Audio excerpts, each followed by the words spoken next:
Chapter 21. It wasn't until the woman finished speaking that everyone in the hall came back to their senses. Everyone raised their heads and looked at the room on the second floor with deep reverence. Everyone could see that the person who could use a sword ray to stop Hua Yunfei and create a crack in the ground was definitely a great expert. The woman's voice sounded very young, as if she was only 17 or 18 years old. Some of the smarter youths immediately guessed that the woman must be a genius disciple of the Sky Pillar sect. Previously, everyone was very puzzled. Didn't the little prince say that the people from the Sky Pillar sect would come tonight? Why hadn't they appeared yet? At this moment, everyone finally came to a realization. It turned out that the people from the Sky Pillar sect had arrived long ago, but they disdained to sit in the hall with them. The entire hall quietened down to the point that one could hear a pin drop. Everyone looked at the second floor with reverence and didn't dare to make any noise. Since they knew that the people from the Sky Pillar sect were on the second floor, who would dare to be rash? Hua Yunfei, who had been injured and spat out blood, got up in a sorry state and glared at Ji Tianqing with incomparable resentment. His heart was filled with monstrous rage and killing intent, but he could only forcefully endure it and didn't even dare to let out a fart.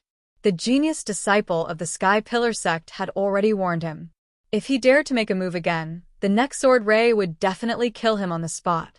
Ling Yunfei's expression was somewhat unsightly as a cold light surged in her eyes. She secretly glanced at Ji Tianqing, then raised her head to look at the second floor, revealing a thoughtful expression.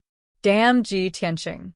He was clearly about to die under Hua Yunfei's sword, but he was actually saved by the Sky Pillar sect's disciple. What does he have to do with the Sky Pillar sect? Why would that woman save him? She couldn't understand and couldn't see what was so special about Ji Tianqing that was worthy of the Sky Pillar sect's help. However, she thought about it and temporarily suppressed the anger in her heart. There were too many people at the Dragon's Gate banquet.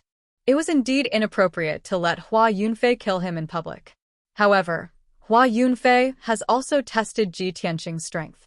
He is indeed not recovered to the true energy stage and is at most at the 9th level of the body refinement stage. Since that is the case, once he leaves the Spirit Flame Palace, he will not be able to return to the Ji Mansion alive. The dozens of young talents in the hall didn't dare to open their mouths. The room on the second floor was also silent. No one dared to open their mouths. The atmosphere in the field was somewhat stifling, as if even the air had frozen. At this time, young Prince Ji Ling walked down from the second floor. He had a modest smile on his face and opened his mouth to smooth things over. He told everyone not to be restrained and to continue exchanging pointers and showing off their strengths. Of course, in order to ensure that there would be no more grudges, he sat on the main seat and didn't return to the second floor to serve the people of the Sky Pillar sect. Only then did the atmosphere in the hall ease up, and everyone's mood became much more relaxed. Hua Yunfei suppressed his anger and humiliation and silently retreated to tend to his injuries. Ji Tianqing didn't stay either. He silently cupped his hands towards the room on the second floor, then turned around and walked out of the hall. In any case, his goal for coming to the banquet tonight was to see the people of the Sky Pillar sect. Now that he had achieved his goal, the people of the Sky Pillar sect couldn't appear in front of everyone, so he naturally had to leave. Ji Hao didn't leave with him and stayed in the hall to continue drinking and chatting with the other young talents. In an exquisite private room on the second floor, the furnishings were abnormally luxurious, and the air was filled with a faint sandalwood fragrance. At a pear-wood table near the window sat 2 young men and a woman in a white dress. One of the young men was tall and sturdy, like an iron tower. His skin was a bronze color, and his arms and chest were muscular. He emitted a ferocious aura. This person's name was Hao Meng, and he was ranked 9th among the Sky Pillar sect's true disciples. He was born with divine strength and was incomparably valiant. The other young man was thin and tall. His face was sickly pale, and he looked very weak. In reality, he was ranked 6th among the Sky Pillar sect's true disciples. His surname was Bai and his name was Wu Chun, but very few people knew his real name. The powerhouses of the various countries in the Heavenly Qin territory only knew his nickname, white impermanence. As for the woman in the white dress, she was slender and graceful, and her face was fair and beautiful. Her limpid eyes contained an unfathomable aura. Her waist-long black hair was draped behind her like a black waterfall, making her seem even more ethereal and otherworldly, like a fairy. She was the chief disciple of the Sky Pillar sect, the peerless genius who suppressed the young elites of the 10 nations, Yun Yao. The three of them tilted their heads slightly and looked at the hall downstairs through the wooden window lattice with calm and indifferent gazes. Hao Meng stared at Ji Tianqing and watched as he turned around and left the hall, his back disappearing into the darkness outside the hall. He retracted his gaze and turned to look at Yun Yao. He asked with a smile, "Eldest senior sister, that kid can clearly defeat his opponent. He's just hiding his strength. Why did you help him?" Bai Wuchen also looked at Yun Yao with a gentle gaze, waiting for her answer. However, Yun Yao continued to look at the hall below silently without any intention to explain. As the chief disciple of the Sky Pillar sect and the top genius of the Heavenly Qin territory, why would she need to explain her actions to others? Hao Meng smiled embarrassedly and scratched his head.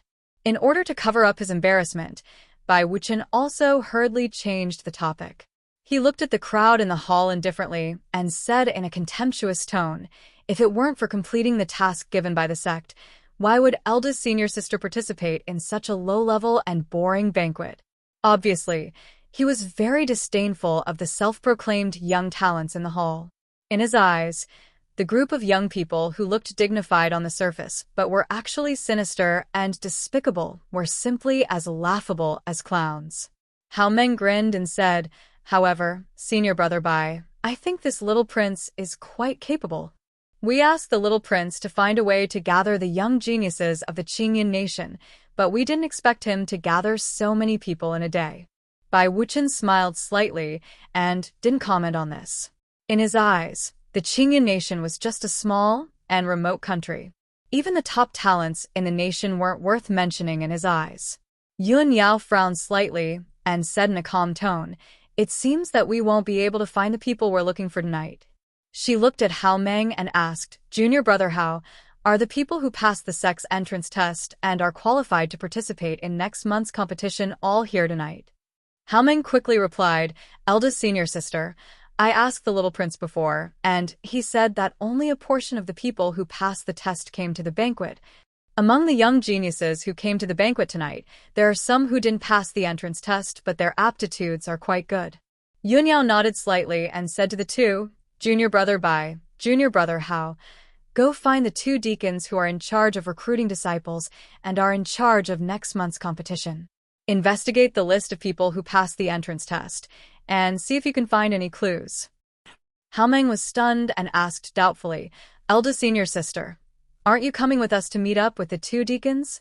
Yun Yao shook her head gently. "I'm going to the Taiyi Mountains. It'll take me a few days." Bai Wuchen raised his eyebrows and asked doubtfully, "Eldest senior sister, why are you going to the Taiyi Mountains?" Yun Yao said in a low voice, "It's said that there's a kind of spiritual medicine in the Taiyi Mountains called the red star flower. This flower is nurtured by the fire of the stars and only blooms once every 60 years. If I can get my hands on this flower, I can cure junior sister's illness and save her from the torture of the extreme cold poison." Hao Meng and Bai Wuchen's expressions changed slightly at the mention of junior sister. Their eyes were filled with pity and sympathy. Bai Wuchen quickly said to Yun Yao, "Eldest senior sister, I'll go with you."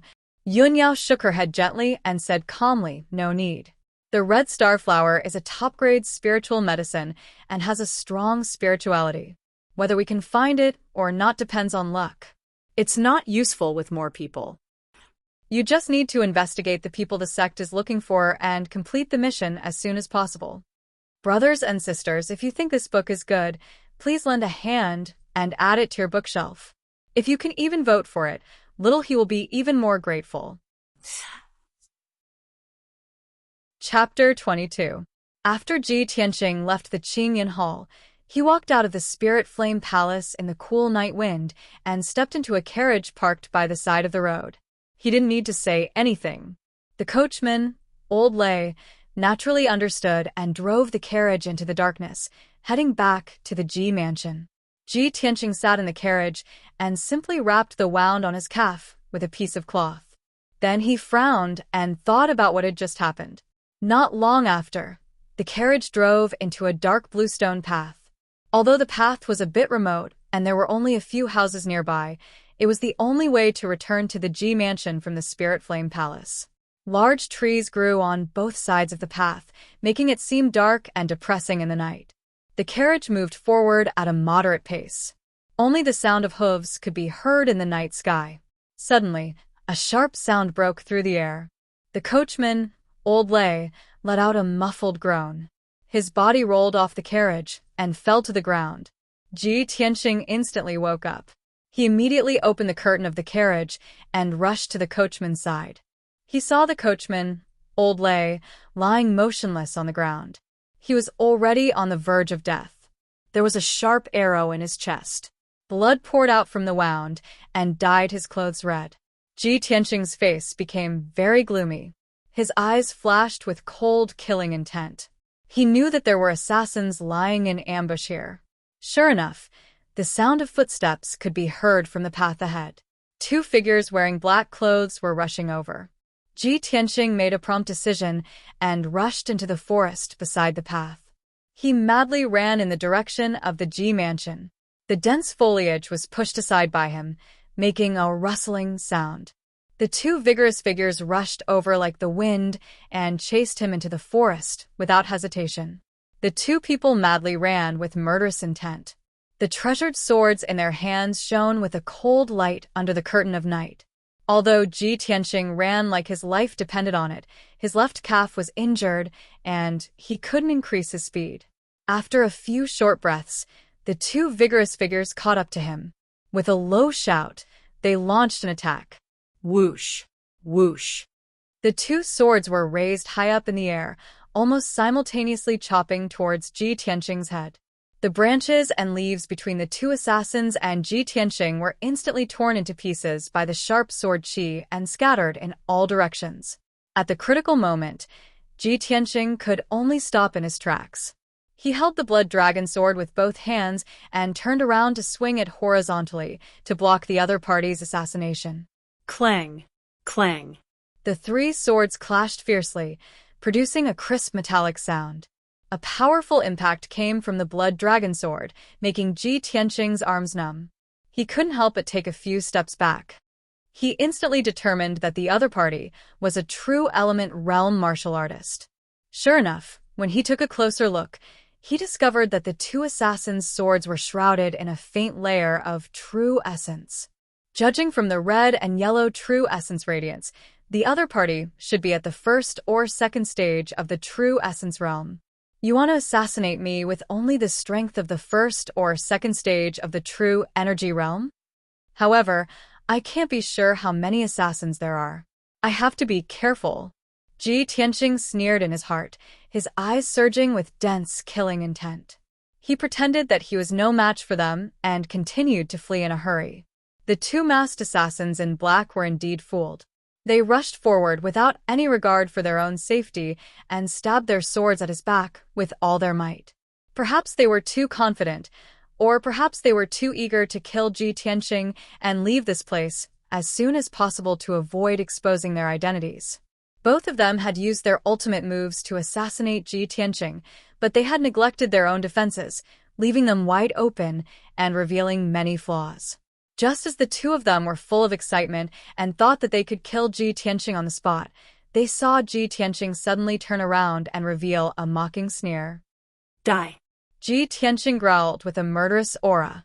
He suddenly bent down and squatted down, narrowly dodging the two swords. The two swords brushed past his head, only 2 inches away, but they both missed. Moreover, the chest and abdomen of the two masked assassins were exposed in front of him without any defense. Ji Tianqing was waiting for this moment. He did not hesitate to put down the blood dragon sword and raised both of his palms to attack the chest of the two assassins. Pong pong! With a muffled sound, his palms solidly hit the two assassins. Two rays of dark golden sword chi shot out from his palms and pierced the hearts of the two assassins without any hindrance. The two masked assassins suddenly trembled, and their charging footsteps stopped. The two of them turned around, widened their eyes in disbelief, and stared at Ji Tianqing. Their mouths let out a muffled shout. You're not. How is this possible? Their eyes were filled with fear and anger. They could not believe that they were defeated by a third-level body refinement trash. The two of them knew that they were going to die, but they were unwilling to give up. They waved their swords and stabbed towards Ji Tianqing's head. But Ji Tianqing had already grasped the blood dragon sword. He waved his hand and swept out, deflecting their swords. The two assassins retreated a few steps and weakly held onto a tree. Blood poured out of their mouths and soaked their masks. The two of them could not say another word.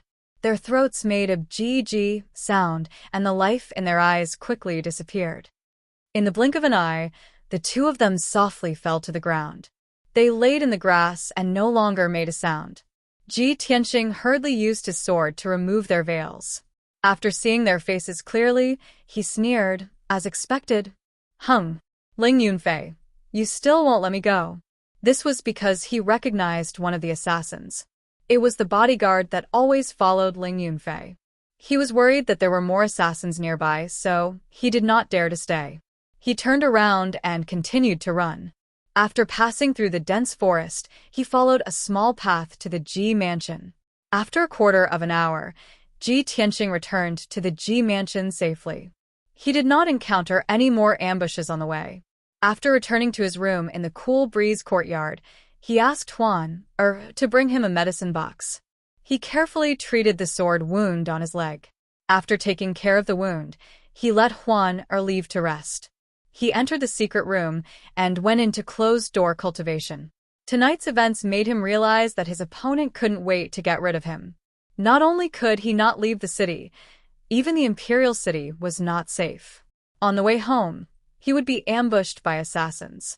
He could not help but wonder if his opponent would send someone to the Ji mansion to assassinate him. Thinking of this, his desire to increase his strength became even stronger. Cultivate. I must quickly condense a sword embryo and return to the true element realm. Ji Tianqing quickly entered into a state of cultivation. He focused on cultivating his heart of the sword and condensing new sword chi. The night passed quickly. On the morning of the second day, he condensed 2 more sword chi and stored them in 2 acupuncture points in his body. He recovered the strength of 12 sword chi and endured the pain of being dismembered. He tried to move the sword chi towards his dantian.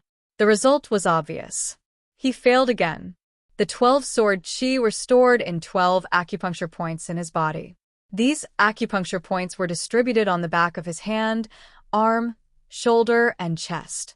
It was almost impossible to move all the sword chi to the dantian in his abdomen. His weak meridians could not withstand the sword chi's tearing and cutting.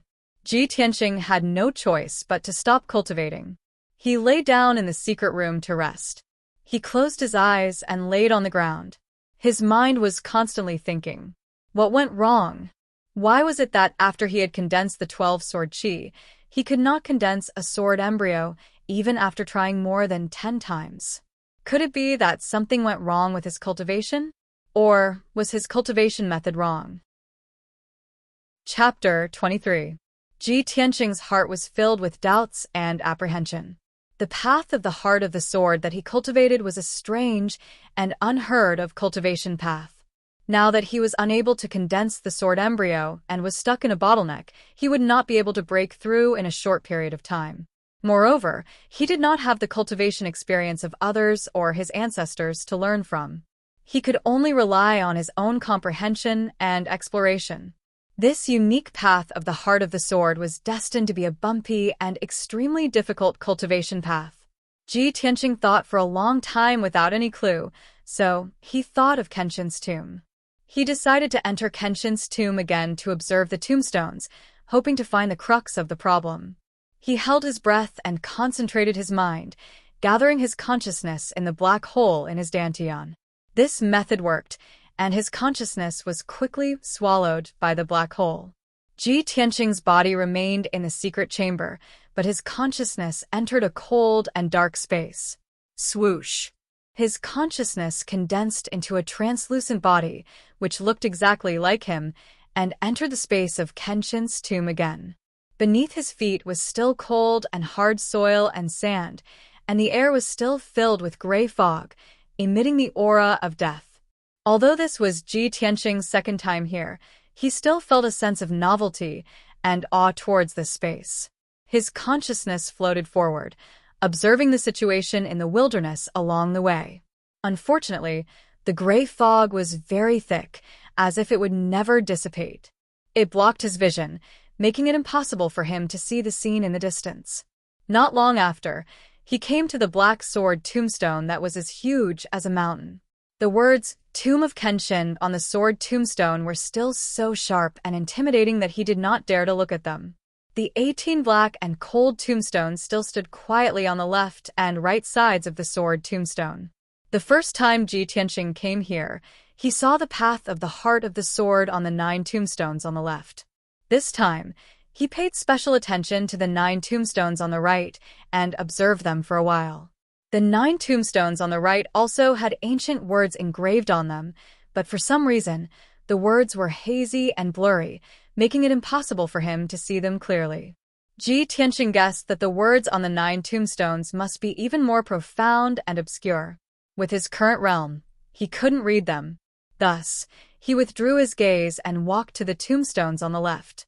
He stared at the first tombstone, wanting to study the words on the tombstone again to verify his cultivation method and see if there were any mistakes. However, the tombstone was completely blank.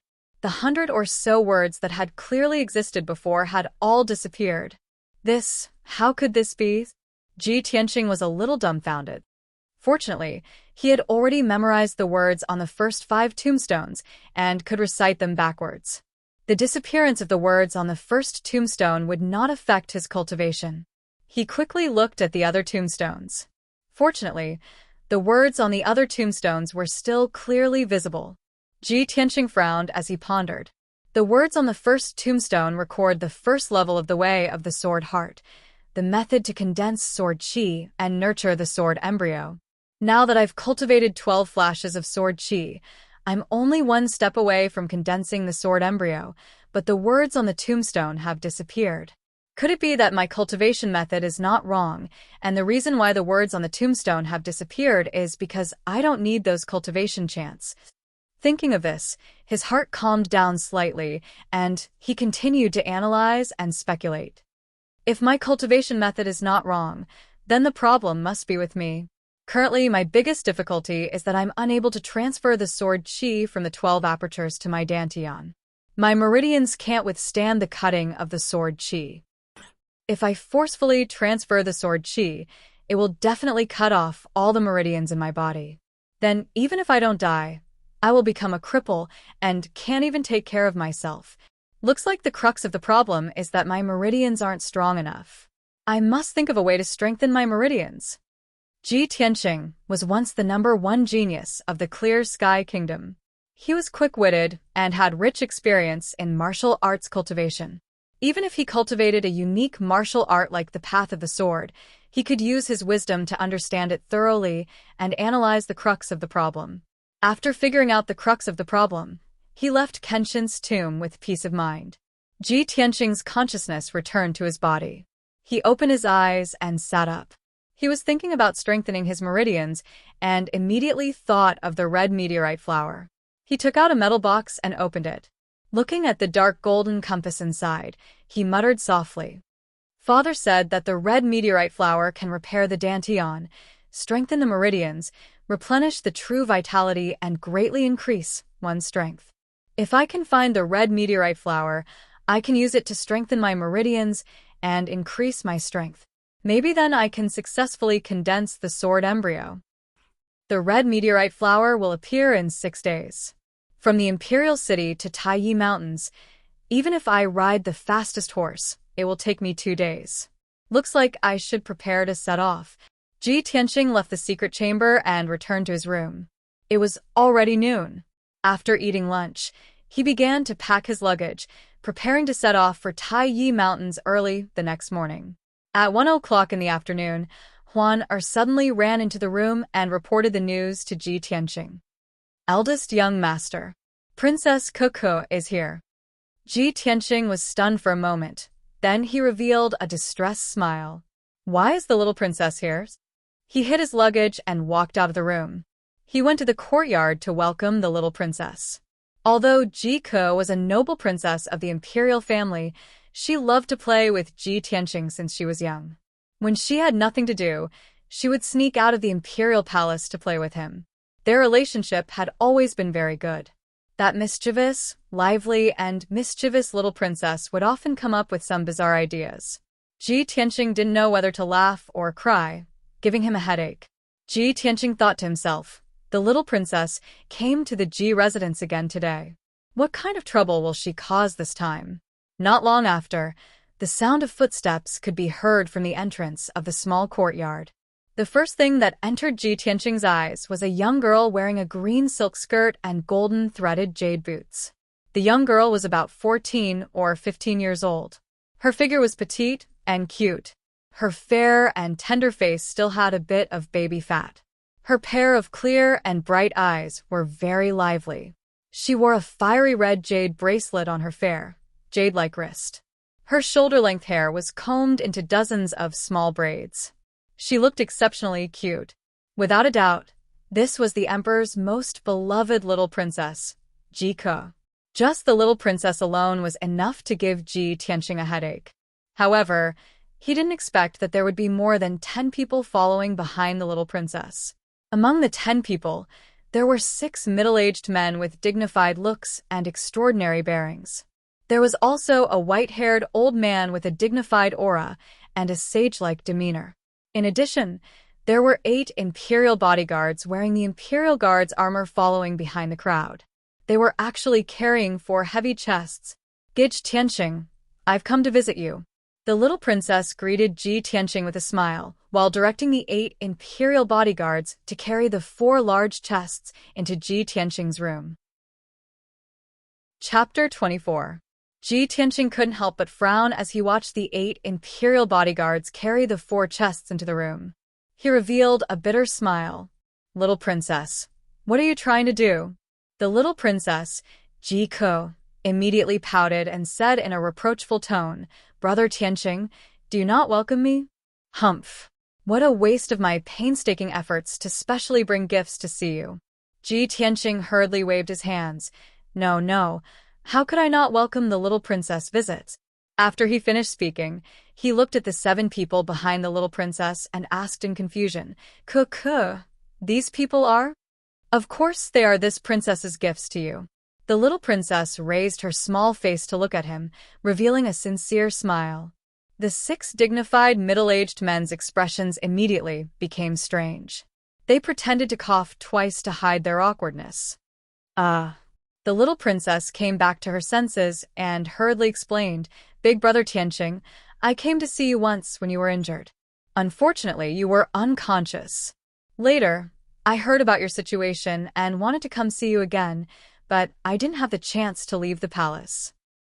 That's why I brought a few great masters today, as well as my palace's imperial physicians, to have them treat you. Big Brother Tianqing, don't worry, I will definitely help you recover from your injuries. Ji Tianqing finally understood why the little princess came to the Ji mansion this time. A trace of warmth flowed through his heart. He smiled and said to the little princess, Ever since my accident, the people around me have only seen me as a joke. Those who have a grudge with me all want me dead.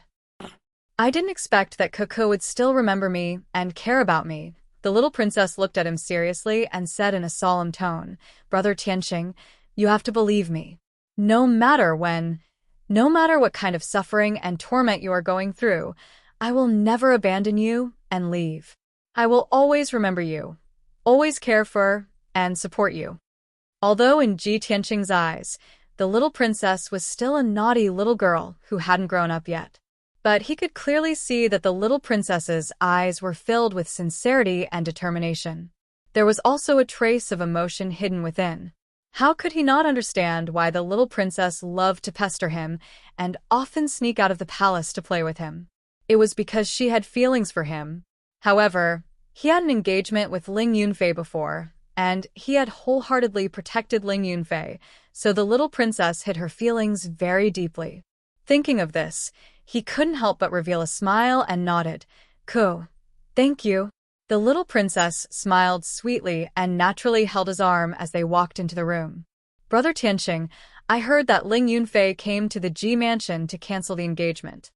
In my opinion, it's good that this engagement is cancelled. Big brother Tianqing, don't take it to heart. You are so outstanding. Ling Yunfei is not worthy of you."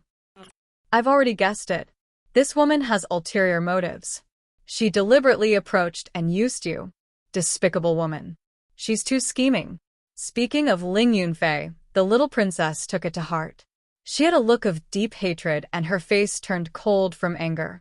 Speaking of Ling Yunfei, Ji Tianqing's eyes flashed with a trace of coldness, but he quickly suppressed it.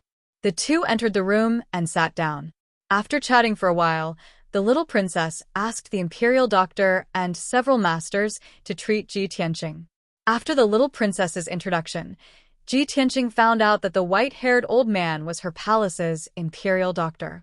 As for those middle-aged men with dignified appearances and extraordinary bearings, they were all martial Dao and alchemy grandmasters. They had extremely high attainments in their respective fields. As for the 4 heavy boxes, they were all filled with various elixirs and martial arts manuals. There were also some alchemy materials. The value of the items in the 4 boxes was at least 5 million taels. Ji Tianqing repeatedly waved his hand to reject the little princess's kind intentions. He explained with a smile, "Ko, I appreciate your kind intentions. I have already found an expert to treat me. Currently, my body is fine. As long as I rest well, I will recover." Although the little princess was worried about him, she did not want to force him. Thus, she asked the imperial doctor and the masters to leave. "Brother Tianqing, even if you don't need the imperial doctor and the masters to treat you, you must accept the boxes of elixirs and materials that I am giving you. Otherwise, you won't treat me as a friend." Seeing her determined attitude, Ji Tianqing did not reject anymore. He smiled and nodded in agreement. The little princess then smiled and said to him in a low voice, "Brother Tianqing, I have asked my father and the imperial doctor before. I know something that can help you recover your strength quickly. There is a kind of elixir in Taiyi Mountains called the red star flower. It is said that it only appears once every 60 years. This flower has magical effects. It can repair damaged dantian and meridians, greatly increasing a martial artist's strength. My grandfather's dantian was damaged when he was young. He could not cultivate his true essence his entire life. He used the red star flower to repair his dantian and become a Tongxian expert. Brother Tianqing, the imperial doctor said that the red star flower will appear in about 6 days. I have decided to go to Taiyi Mountains to find the red star flower to save you." Hearing this, Ji Tianqing's heart skipped a beat. His expression changed slightly. He quickly shook his head. "Ko, you cannot go to Taiyi Mountains. That is the famous forest of death in Yunzhou. Taiyi Mountains is dangerous. There are countless ferocious beasts and powerful demonic beasts. If you are not careful, you will lose your life. Moreover, the red star flower is about to appear. Many factions will definitely take action. When the time comes, many experts will gather, and it will be even more dangerous." The little princess smiled and said, "Brother Tianqing, don't worry. I will bring the imperial experts to protect me. You, on the other hand, have fallen to the body refining realm after you were severely injured. You must not go to Taiyi Mountains. Stay in the Ji mansion and recuperate. I will definitely find the red star flower to save you. You can stay at home and wait for my good news." Ji Tianqing was full of worry. He tried to persuade the little princess. However, the little princess had already made up her mind. She had clearly made her plans and preparations. Her attitude was very firm. After discussing this matter, the little princess comforted him with a concerned tone. She gave him a few words of advice before leaving. After sending the little princess off, Ji Tianqing returned to his room. Looking at the 4 large chests filled with medicinal pills and materials, the corners of his mouth revealed a bitter smile. This little princess has really put in a lot of effort for me. She is going to Taiyi Mountains rashly. I only hope that she will not encounter any danger. Although I am going to Taiyi Mountains as well, I must keep this a secret. I cannot tell anyone. After a while, Ji Tianqing moved the 4 big boxes filled with elixirs and ingredients into the secret underground room. He opened the boxes to take a look. There were many martial arts manuals and ingredients inside, as well as dozens of small white jade bottles filled with elixirs. It was a pity that most of the elixirs were for healing and increasing one's power. There were no elixirs that could strengthen one's meridians. When night fell, Ji Tianqing left the secret room and returned to his room to rest. After a night of recuperation, early the next morning, he carried a bag and quietly left the Ji mansion. He rushed to Taiyi Mountains. Chapter 25. After leaving the imperial city, Ji Tianqing rode his horse and sped towards the west. From the imperial city to Yunzhou's Taiyi Mountains, he had to cross Qingzhou, which was a total of 2,000 miles. Even if Ji Tianqing rode his frost snow wind chaser, which could travel 800 miles in a day, it would still take him 2.5 days to arrive. This time, he was going to Taiyi Mountains to search for the red meteorite flower. For safety reasons, he was especially careful. Other than his father, Ji Chongkong, and himself, there was no third person who knew about it. To hide his identity, Ji Tianqing wore a black iron mask and a large black cloak. He sped along the official road to Yunzhou and met many caravans along the way. However, most people would give him a few more glances out of curiosity. However, in Qingyun country where martial arts were prevalent, it was not uncommon to wear a mask or veil to hide one's identity. On the second evening, he finally entered Yunzhou and found an inn to stay in. At this time, he was still 300 miles away from Taiyi Mountains. There were still 4 days before the red meteorite flower appeared. On the 3rd afternoon, Ji Tianqing finally arrived at Taiyi Mountains. He entered a small town at the entrance of the mountains, Taiyi Town. His journey was peaceful and he did not meet any obstacles. However, he was still tired after traveling for 2.5 days. He urgently needed to rest. After entering Taiyi Town, he looked for an inn to stay in. However, the town was located in a remote area. It was small and old. There were only 2 streets in the town, and there were more than 200 families living there. The streets were narrow and crowded. Ji Tianqing searched the entire town and only saw one inn. This Lai Fu Inn was built with red bricks and green tiles. It was one of the largest buildings in the town. After all, the inn had a 3-story building and a spacious courtyard. Usually there were not many people in the town. There were only a few vendors and shops. The inn's entrance was even more deserted. However, when Ji Tianqing walked to the entrance of the Lai Fu Inn, he saw 3 tables of people eating and drinking in a boorish manner. Those people were travel-worn like him, and all of them carried swords and sabers. Their movements revealed a faint murderous aura.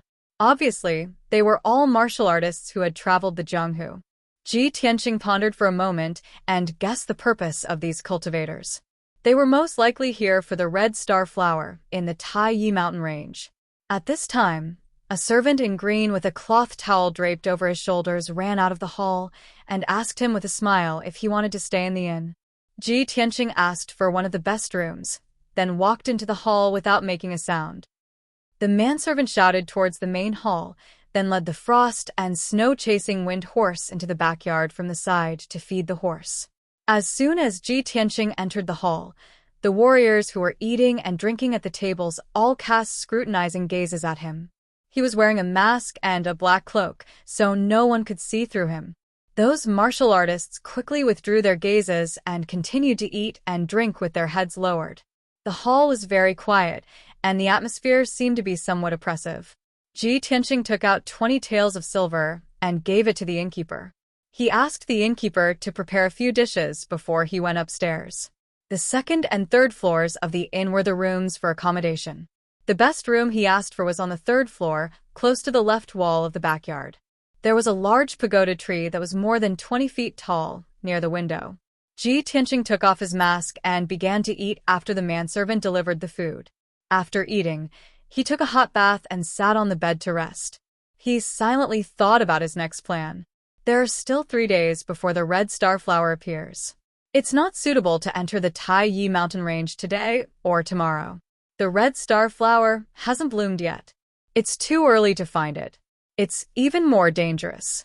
After thinking for a while, he decided to rest in the Laifu Inn for 2 days.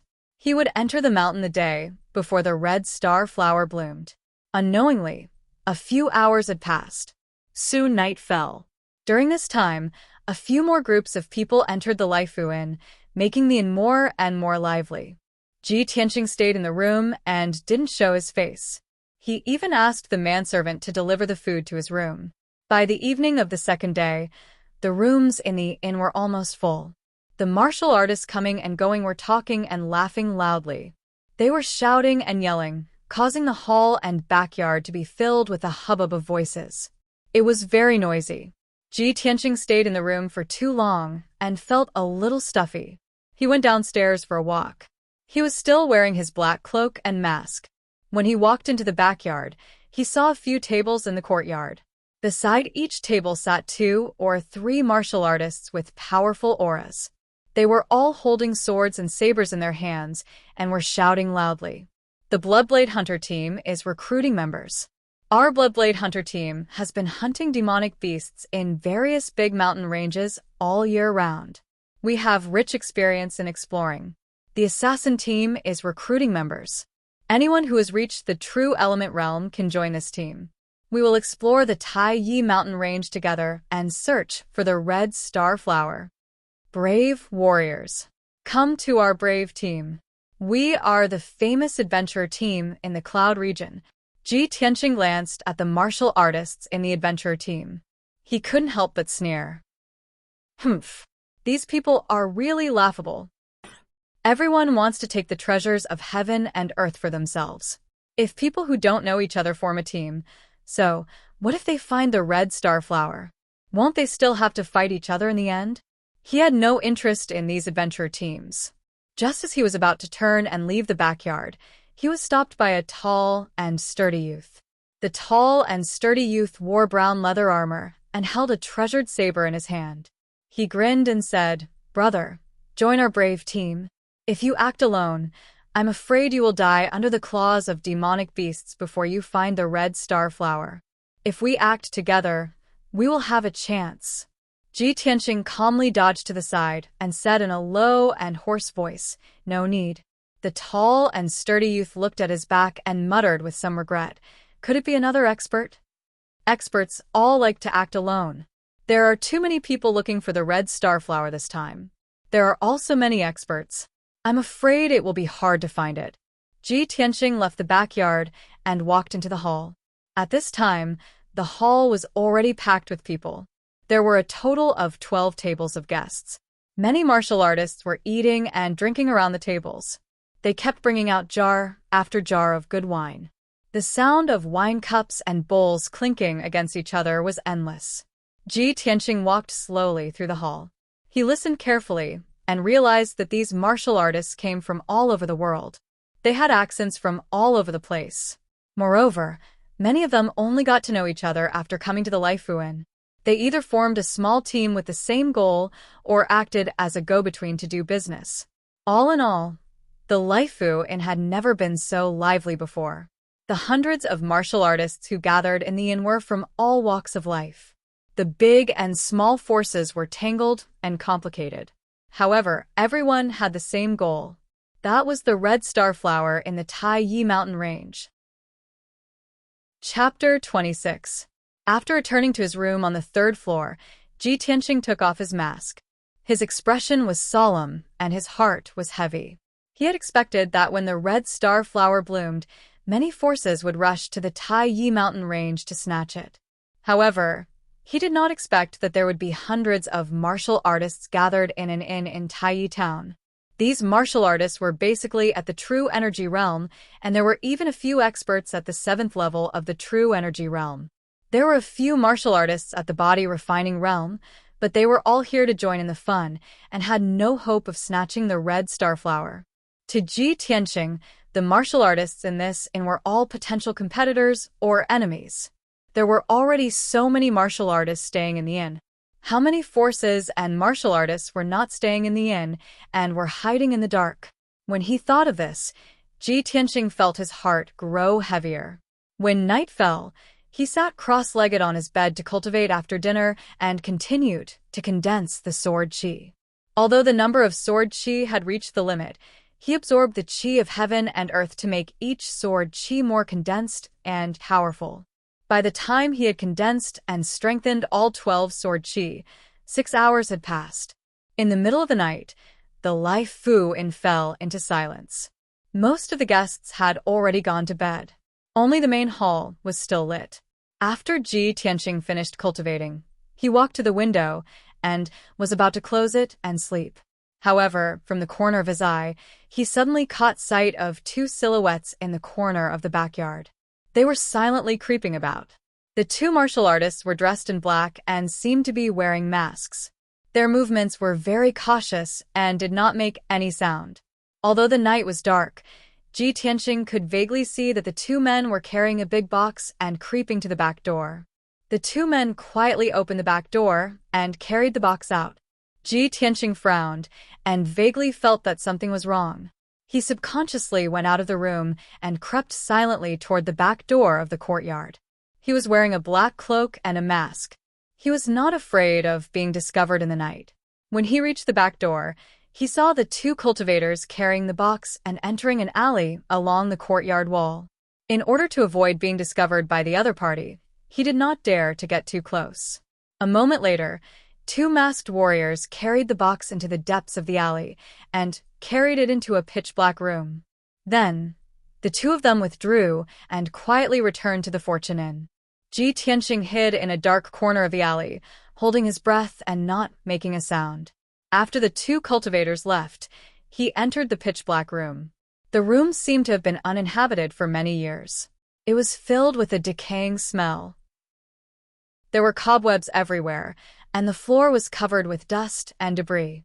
Ji Tianqing searched in the dark for a while before he found the big box in a pile of firewood in the corner. He tried to lift it, but the weight of the box was very heavy, as if it was filled with steel or stone. Puzzled, he took out a match and lit it, using the weak light to check the box. With just a glance, he frowned, and his eyes were filled with doubt. The iron box was locked, and the lock was a palm-sized gear. It needed to be rotated to the correct position to open it. Ji Tianqing was very familiar with this kind of box, because the Ji family's forging workshop used this kind of box to store weapons and equipment. He tried to rotate the black gear and twisted it to the correct position. The lock opened with a pod sound. Ji Tianqing opened the box to take a look. Inside the box, there were more than 20 treasured swords with scabbards made of mermaid skin. Mermaids were high-level vicious beasts in the sea. The Ji family's forging workshop would only use this kind of scabbards for profound-grade treasured swords. Ji Tianqing casually picked up a treasured sword and examined the sword hilt. He saw the word Ji engraved on the sword hilt. His face became even gloomier, and the doubt in his eyes became even stronger. He looked at the patterns on the sword's blade. The thorny flower pattern made him immediately conclude that this profound-grade treasured sword came from the profound sword workshop in the eastern suburbs of the imperial city. It really is a treasured sword forged by my Ji family. These 24 profound-grade treasured swords are worth more than 1,000,000 taels. Why would they appear here? Isn't the profound sword workshop in the eastern suburbs under second uncle's control? Ji Tianqing's heart was filled with doubt. He felt that this matter was a little fishy. In order not to be discovered, he put the treasured swords back into the box and locked the lock again. Then he extinguished the torch and quietly returned to the Lai Fu Inn. However, when he returned to the Lai Fu Inn, there were endless quarrels and curses coming from the main hall. When Ji Tianqing walked into the main hall, He saw two figures fighting fiercely, and the clanging sound of swords clashing could be heard. He understood after hearing a few words. It turned out that the inn was full, and there was only one room left.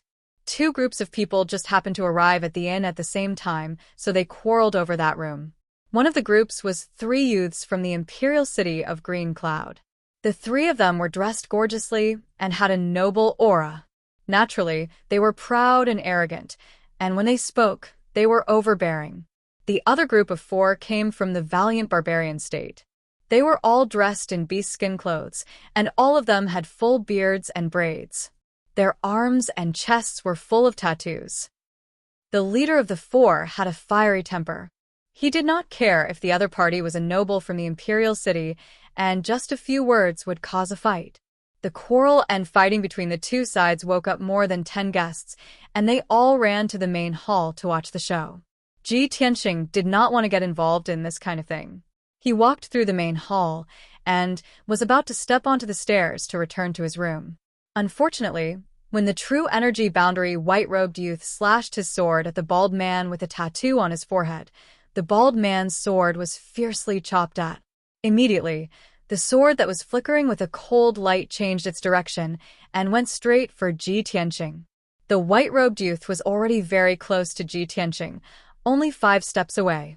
This sword came out of nowhere and was as fast as lightning. Although Ji Tianxing retreated in time to dodge, he was still unable to avoid the treasured sword, and his cheek was immediately slashed by the blade. With a crisp clang, the black iron mask on his face was cut in half by the treasured sword and fell to the ground with a clang. Ji Tianxing's face suddenly became gloomy, and his eyes flashed with a cold light. The white-robed youth and the bald man glanced at him, and without any change in expression, continued to fight. However, the white-robed youth's two companions who had been watching the fight and cheering suddenly let out a cry of surprise when their eyes fell on Ji Tianxing's face. Isn't this Ji Tianxing? Young Master Ji of the Ji family? Haha, as expected of the former #1 genius, but now the great trash Ji. He can't even dodge the sword. If young Master Ji's face is accidentally injured, we can't afford to pay for it. Obviously, the two noble youths knew Ji Tianxing and saw through his identity on the spot. Brothers and sisters, please add, please recommend. My new book needs everyone's support. Xiao He thanks you. Chapter 27. The hall quietened down. Even the white-robed youth and the bald man stopped fighting at the same time. Everyone's eyes fell on Ji Tianxing, sizing him up with a playful look. Although most of the martial artists present had never seen Ji Tianxing before, they had never seen him before. But everyone had heard of his name.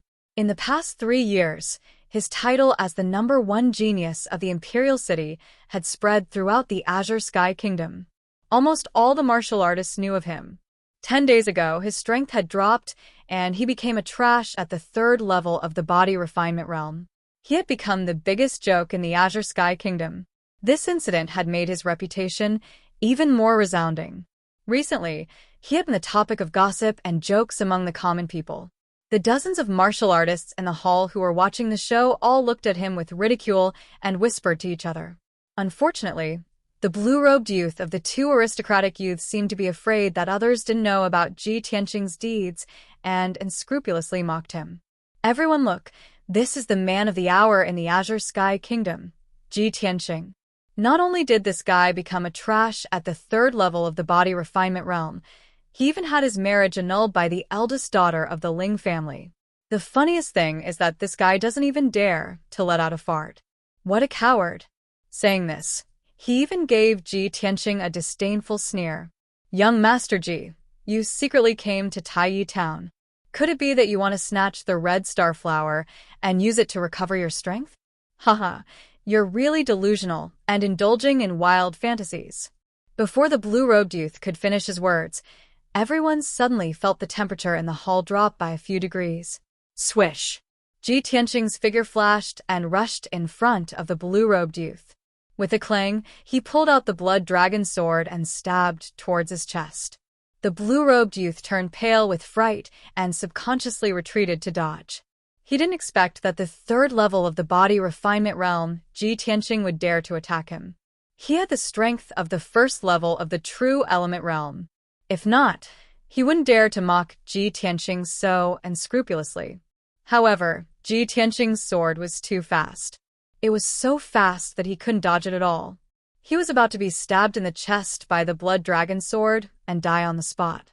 He let out a terrified scream. "Save me!"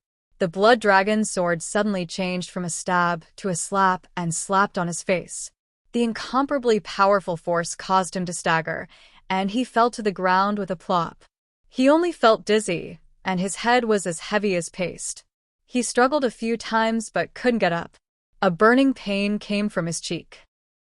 He subconsciously reached out to touch his cheek, only to find that half of his face was swollen like a steamed bun, and blood was dripping from the corner of his mouth. At this moment, Ji Tianqing arrived in front of him and placed the blood dragon sword on his neck. Ji Tianqing looked down at him condescendingly. His entire body was filled with cold, killing intent, and the corners of his mouth curled up into a disdainful sneer. "If you say I'm trash, then what are you?" The blue-robed young man was so embarrassed that he wanted to die. His face turned red, but he couldn't say a word. The hall was silent. Everyone stared at Ji Tianqing and the blue-robed young man in disbelief. No one dared to believe that Ji Tianqing, who was rumored to be trash in the body refinement realm, could defeat the blue-robed young man in one move. This was simply unbelievable. Could it be that the news from the Imperial City was fake? Or could it be that Ji Tianqing's strength had already recovered? The expressions of many cultivators became complicated as they secretly speculated in their hearts. The blue-robed young man's two companions were also shocked by Ji Tianqing's aura. They stood rooted to the ground with stiff expressions and didn't dare to act rashly. "Trash." Ji Tianqing glanced at the blue-robed young man in disdain. He put away the blood dragon sword and turned to leave. Everyone in the hall looked at his back, but no one dared to stop him. The blue-robed young man was humiliated to the extreme. He was so angry that he trembled and almost vomited blood. After Ji Tianqing returned to his room, he didn't feel sleepy at all. What happened in the hall was just a small interlude. He didn't take it to heart. He sat quietly by the window, secretly monitoring the dark backyard. For hours passed, but there was still no movement in the backyard. It was close to dawn. The darkness before dawn was the time when people were the most sleepy and relaxed. Ji Tianqing's mind was also a little tired. He thought to himself, will those people not appear tonight? At this moment, he suddenly saw the two black figures appear again. They were silently creeping towards the back door. He was immediately full of energy. He quietly crept into the backyard and followed the two black figures out of the back door. After a while, the two black figures entered the small alley and carried the big box out of the shabby room. The two clearly had good strength. They carried the big box and easily climbed over the high wall at the end of the alley. They silently rushed out of Tay Town. Ji Tianqing quickly followed them. He kept a distance of 30 meters from the two black figures. He quietly rushed towards the east of the town. The east of Tay Town was a low-lying mountain range. There was a large river at the foot of the mountain. It flowed towards the hanging cloud city. After a quarter of an hour, dawn arrived. A trace of white appeared on the horizon. The two black figures had already rushed out of Tay Town. They entered the mountain range on the east side of the town and rushed towards the depths of the mountain range. Ji Tianqing followed the two black figures into the mountain. He followed them for a distance of 10 miles. Then he stopped in front of a shabby temple halfway up the mountain. The sun was rising from the east. A layer of thin fog still covered the mountain. The sound of birds chirping could be heard from the forest not far away. There were still sparkling dew on the wild grass and leaves. The shabby temple was silent. More than half of the mountain gate and walls had already collapsed. There were many spider webs hanging on the roof beams and eaves. Ji Tianqing watched the two black figures carry the big box into the shabby temple. Then, he quietly climbed up a big tree outside the courtyard wall. He used the cover of the dense foliage to hide in the treetops. He secretly monitored the situation in the temple. Not long after, 3 martial artists rushed from the foot of the mountain. They entered the shabby temple with vigilant expressions. The leader was a middle-aged man with a body as thin as a bamboo pole. His skin was dark and his cheeks were long and narrow like a horse's face. The 2 martial artists beside him were dressed in black. They seemed to be his attendants or bodyguards. After the 3 of them entered the shabby temple, the 2 black figures immediately came forward to greet them. The 2 sides whispered a few words. Then, the horse-faced man ordered his attendants to carry the big box and hurriedly left the shabby temple. Although Ji Tianqing could not hear the contents of their conversation, he could guess that they were making a deal. He frowned in confusion. He secretly speculated in his heart, they are making a deal with the Ji clan's weapons. Why are they being so secretive and secretive? Could it be that they have some ulterior motive? After a while, the horse-faced man and his 2 companions went down the mountain. The 2 black figures in the courtyard then prepared to leave. It seemed that they were in a good mood because the deal had been successfully completed. The 2 of them walked out of the shabby temple side by side with smiles on their faces. They were even whispering to each other. Ji Tianqing had been following them from afar. He could only see their backs. He had always felt that the tall and sturdy martial artist was somewhat familiar. Now, when he saw the appearance of the 2 black figures, his face suddenly became gloomy. It's actually him? Su Zifeng, second uncle's right-hand man? Chapter 28. Su Zifeng was a capable subordinate of the Ji family's second elder. He was deeply trusted and valued by the second elder and had always been in charge of the workshop in the eastern suburbs. In the past, he had entered the Ji mansion many times to report the situation of the workshop to the second elder. Ji Tianqing was no stranger to Su Zifeng. In his impression, this person was shrewd and capable. He handled matters steadily and saw the big picture. He was indeed worthy of an important position. But he never would have thought that Su Zifeng would appear in Tai Town and surreptitiously trade with a group of mysterious people for the Ji family's magical weapons. Could it be that this person is stuffing his own pockets and stealing magical weapons from the workshop to sell privately? That box of magical weapons is worth more than 1 million taels of silver. No, I must investigate this thoroughly. Ji Tianqing secretly held the blood dragon sword tightly. His eyes flashed with a frightening cold light. At this time, Su Zifeng and the black-clothed youth walked out of the ruined temple side by side and were about to walk down the mountain. Ji Tianqing suddenly jumped down from the treetops and landed on the grass with a swoosh, blocking Su Zifeng and the black-clothed youth's path. Su Zifeng and the black-clothed youth were not prepared for someone to descend from the sky. They were immediately startled and stared at Ji Tianqing with vigilance. After seeing Ji Tianqing's face, Su Zifeng's expression suddenly changed. He stammered, eldest young master? Why is it you? Ji Tianqing stared at him with a sharp gaze and asked in a deep voice, Su Zifeng, you have big guts. You dare to steal the Ji family's magical weapons and trade privately. Su Zifeng's expression became extremely ugly. He hurriedly explained, eldest young master, you misunderstood. I am loyal and devoted to the Ji family. How could I do such a thing? Ji Tianqing approached him with a cold expression and coldly shouted again, misunderstanding? Good.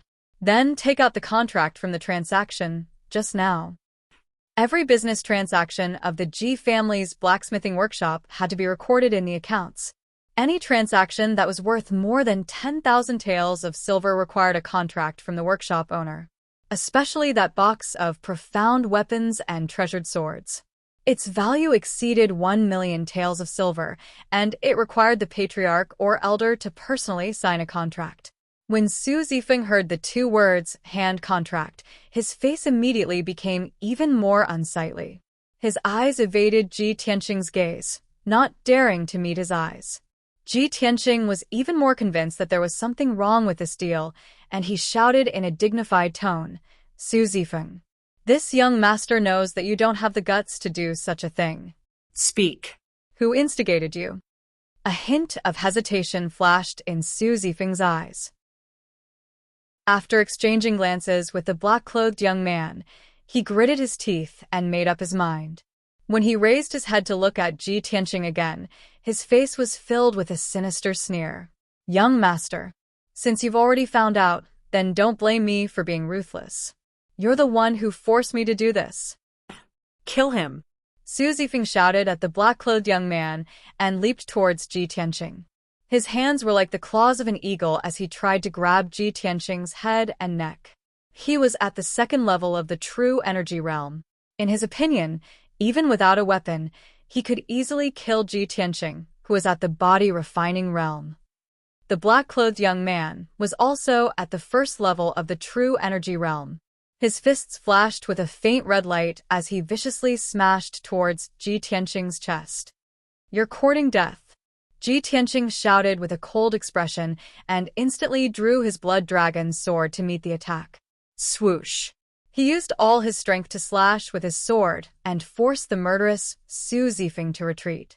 Seeing the black-clothed young man aggressively charging towards him, he changed his steps and retreated sideways, dodging the black-clothed young man's fists. When the black-clothed young man brushed past him, he unhesitatingly struck out with his palm and activated the sword energy in the Huizong meridian on his arm. Bang! Ji Tianqing's palm hit the black-clothed young man's back. The sword energy shot out from his palm and drilled into the black-clothed young man's body. Suddenly, the black-clothed young man staggered forward for 6 steps before stopping. When he turned around and wanted to pounce on He Wuhan, his face was already pale. Blood dripped from the corner of his mouth, and his strength was quickly dissipating. You. The black-clothed young man glared at Ji Tianqing with an expression of disbelief, but he could not say a word. His body swayed as he moved his feet. Unable to support himself any longer, he fell to the grass with a plop and gradually died. Su Zifeng saw with his own eyes that the black-clothed young man was killed by Ji Tianqing with a single palm strike. His face was full of surprise and the speed of his fists slowed down a bit. Taking advantage of this opportunity, Ji Tianqing repeatedly waved his blood dragon sword, thrusting a few sword lights at him, aiming at his face, throat, and chest. Su Zifeng was forced into a fluster and could only retreat to dodge. After 7 moves, he revealed a flaw in his panic and was immediately stabbed in the shoulder by Ji Tianqing. The indestructible blood dragon sword directly pierced a bloody hole in his shoulder, revealing his white shoulder bone. Su Zifeng let out a mournful scream. His face was pale, and his forehead was covered in cold sweat. Although he did not dare to believe it, he had to accept the fact that Ji Tianqing's strength was definitely not the rumored body-refining stage. It was very likely that he had recovered to the true element stage. Thinking of this, Su Zifeng no longer had a trace of fighting spirit. He jumped back 2 feet and fled down the mountain while holding his shoulder. But before he could escape 10 feet, Ji Tianqing caught up with him. "Where do you think you're going?" Ji Tianqing roared angrily and rushed behind Su Zifeng like a gust of wind. With a shake of his hand, he stabbed Su Zifeng's back and fell to the ground on the spot. Before Su Zifeng could struggle to get up, Ji Tianqing stepped on his shoulder, stomped him to the ground, and pressed the blood dragon sword against his neck. "Speak." "Who ordered you to do this?" Su Zifeng was pressed on the grass and could not move. He knew that he could not escape this calamity and actually revealed a sinister sneer. He. "I didn't expect young Master Ji to hide so deeply. However, you want to force clues from me? In your next life." As he spoke, his breath became weaker and weaker, and dark red blood kept flowing out of his mouth and nose. After a short while, he closed his eyes and no longer made a sound. Ji Tianqing hurriedly turned him over and checked his pulse, only to find that he had shattered his heart meridians and committed suicide. Damn it! He would rather die than let go. Who made him a suicide warrior and did not care about his life? Ji Tianqing muttered to himself as he put away the blood dragon sword with a gloomy expression. Su Zifeng's suicide caused a layer of haze to shroud his heart, and he increasingly felt that this matter was of great importance. If this matter was directly related to his second uncle, it might endanger the Ji family's foundation. He rummaged through Su Zifeng and the black-clothed youth's corpses to see if he could find any clues. Unfortunately, the two of them only had some broken silver and miscellaneous items on them. There were no useful clues. Ji Tianqing sighed helplessly and could only leave the ruined temple and go down the mountain. After 15 minutes, when he reached the foot of the mountain, two figures walked out of the ruined temple. The leader was a youth in a green robe. He was tall and handsome, and his temperament was extraordinary. It was Ji Hao. The middle-aged man behind him was dressed as a guard. He wore black leather armor and carried a sword. The middle-aged man glanced at the two corpses not far away and said with a gloomy expression, "Young Master Hao, this matter has been discovered by young Master Ji. What should we do? Should we?" As he spoke, he made a throat-slitting gesture. Ji Hao frowned and said with a gloomy expression, "If we make a move, no matter how covert it is, there will be traces left behind. It is far better to kill with a borrowed knife." This is Yunzhou, the Gu family's territory. Although Yunzhou provincial governor Gu Shiji is far away in the imperial city, I remember that Gu Hao's birth mother lives in Hanging Cloud City, 100 miles away. Let the Gu family know that Ji Tianqing has come to Tai Town and wants to enter the mountain to find the red star flower. I believe that Gu Hao's mother will not let go of this opportunity to avenge her son. Also, remember to remind the Gu family that Ji Tianqing's strength seems to have recovered to the true energy boundary. Chapter 29. When Ji Tianqing returned to the Laifu Inn, all the guests were still asleep. Only the shopkeeper and servants were busy. He returned to his room and sat cross-legged on the bed to cultivate. He had used up a strand of sword qi to kill Su Zifeng's companion, so he had to replenish it as soon as possible. As for Su Zifeng's private trade, he had decided to investigate and find out who the mastermind was. He had a strong premonition that this matter was related to his second uncle. However, he was in Tai Town and could not investigate this matter.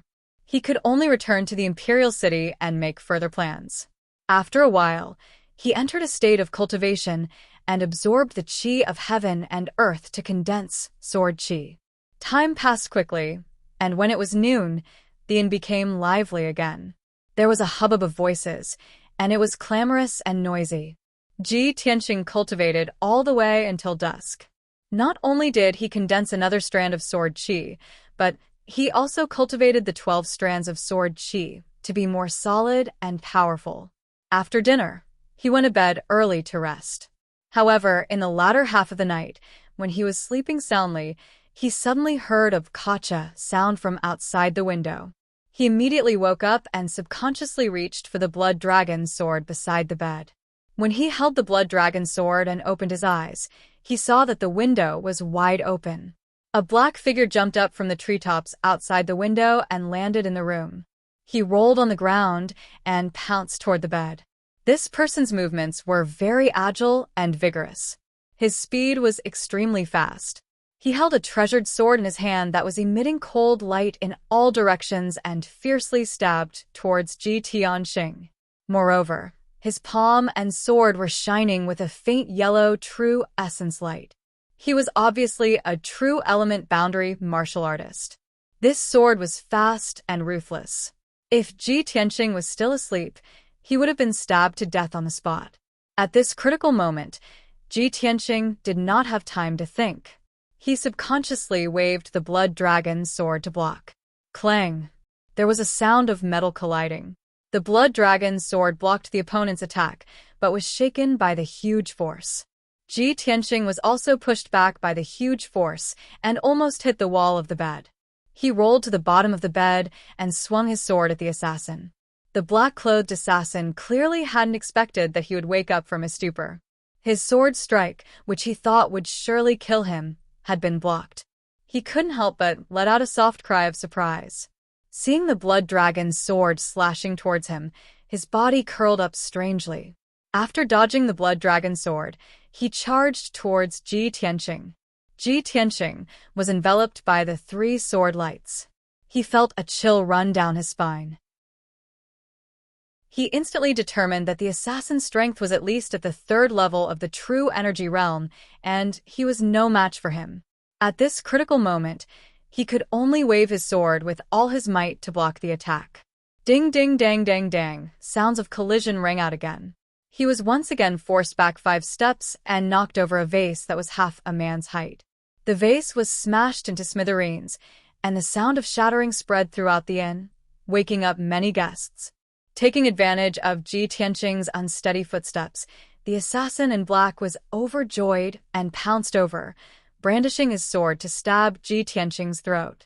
In a moment of desperation, Ji Tianqing subconsciously struck out a palm at the black-clothed assassin, releasing a streak of sword chi. Swish. The two of them were too close, and the black-clothed assassin was caught off guard. His left eye was pierced by the sword chi. Ah! The black-clothed assassin let out a blood-curdling scream. He immediately withdrew his sword and retreated 2 steps. He covered his bloody eyes with his hands, and his entire body trembled in pain. Ji Tianqing thought to himself, good chance.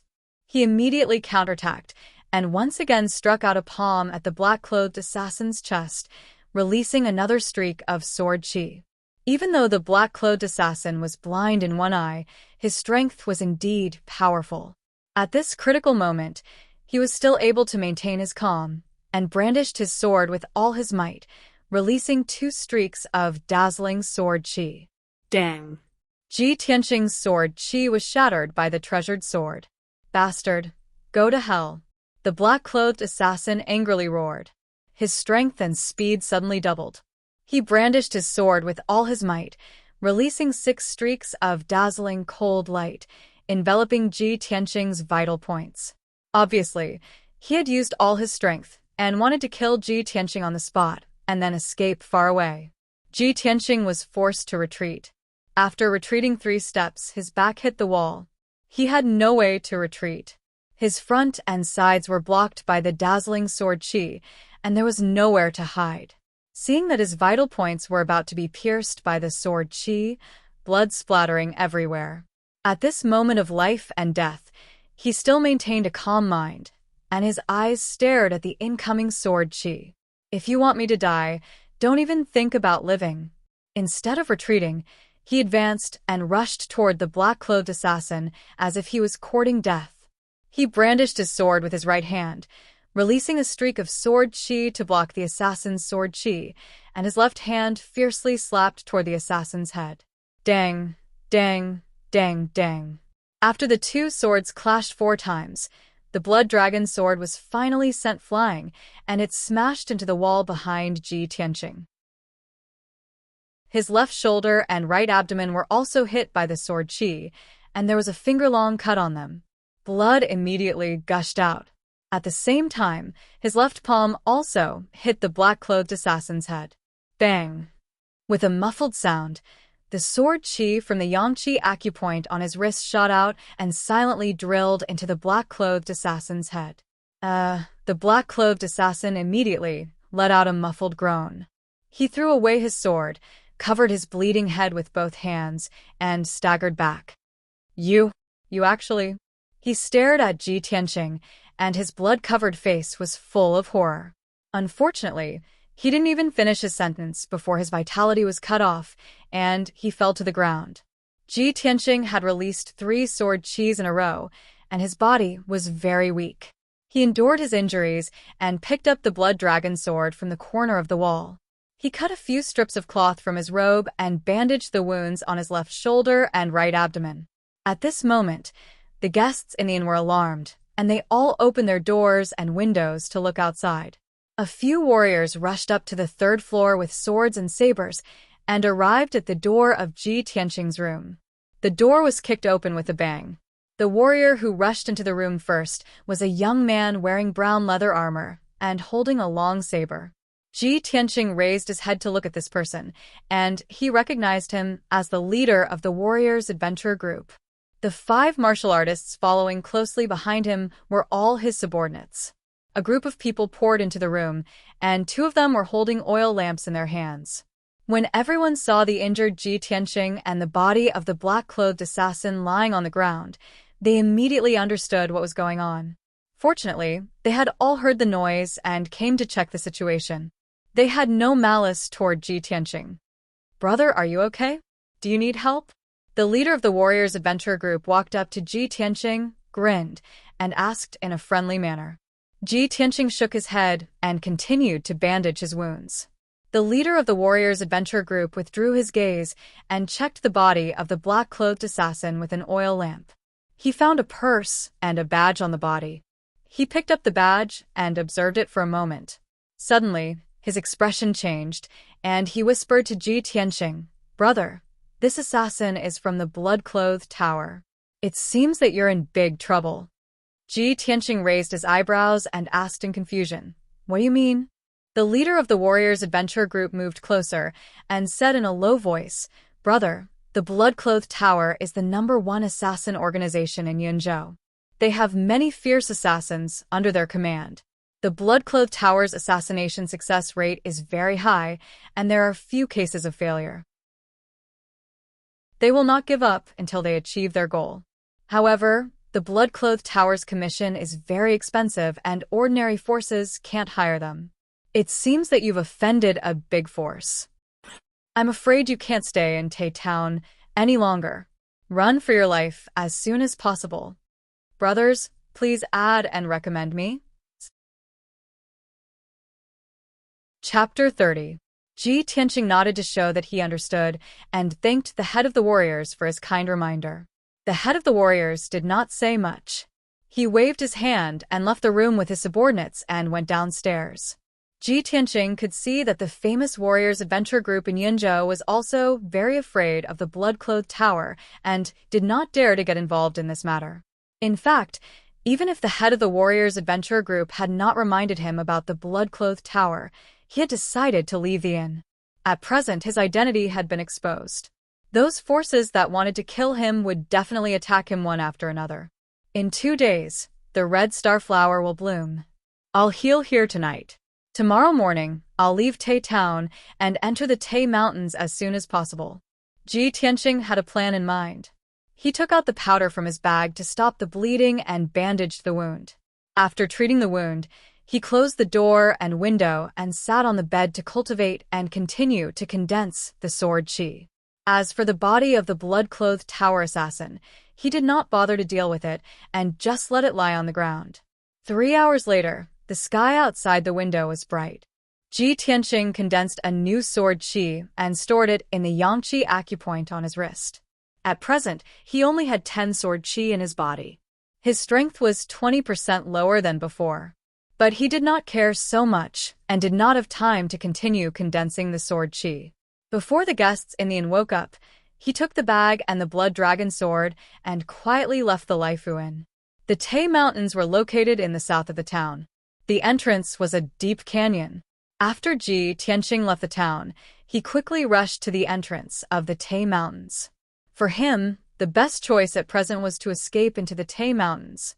Even if there were many fierce beasts and monsters in the mountains, it was safer than staying in Tai Town.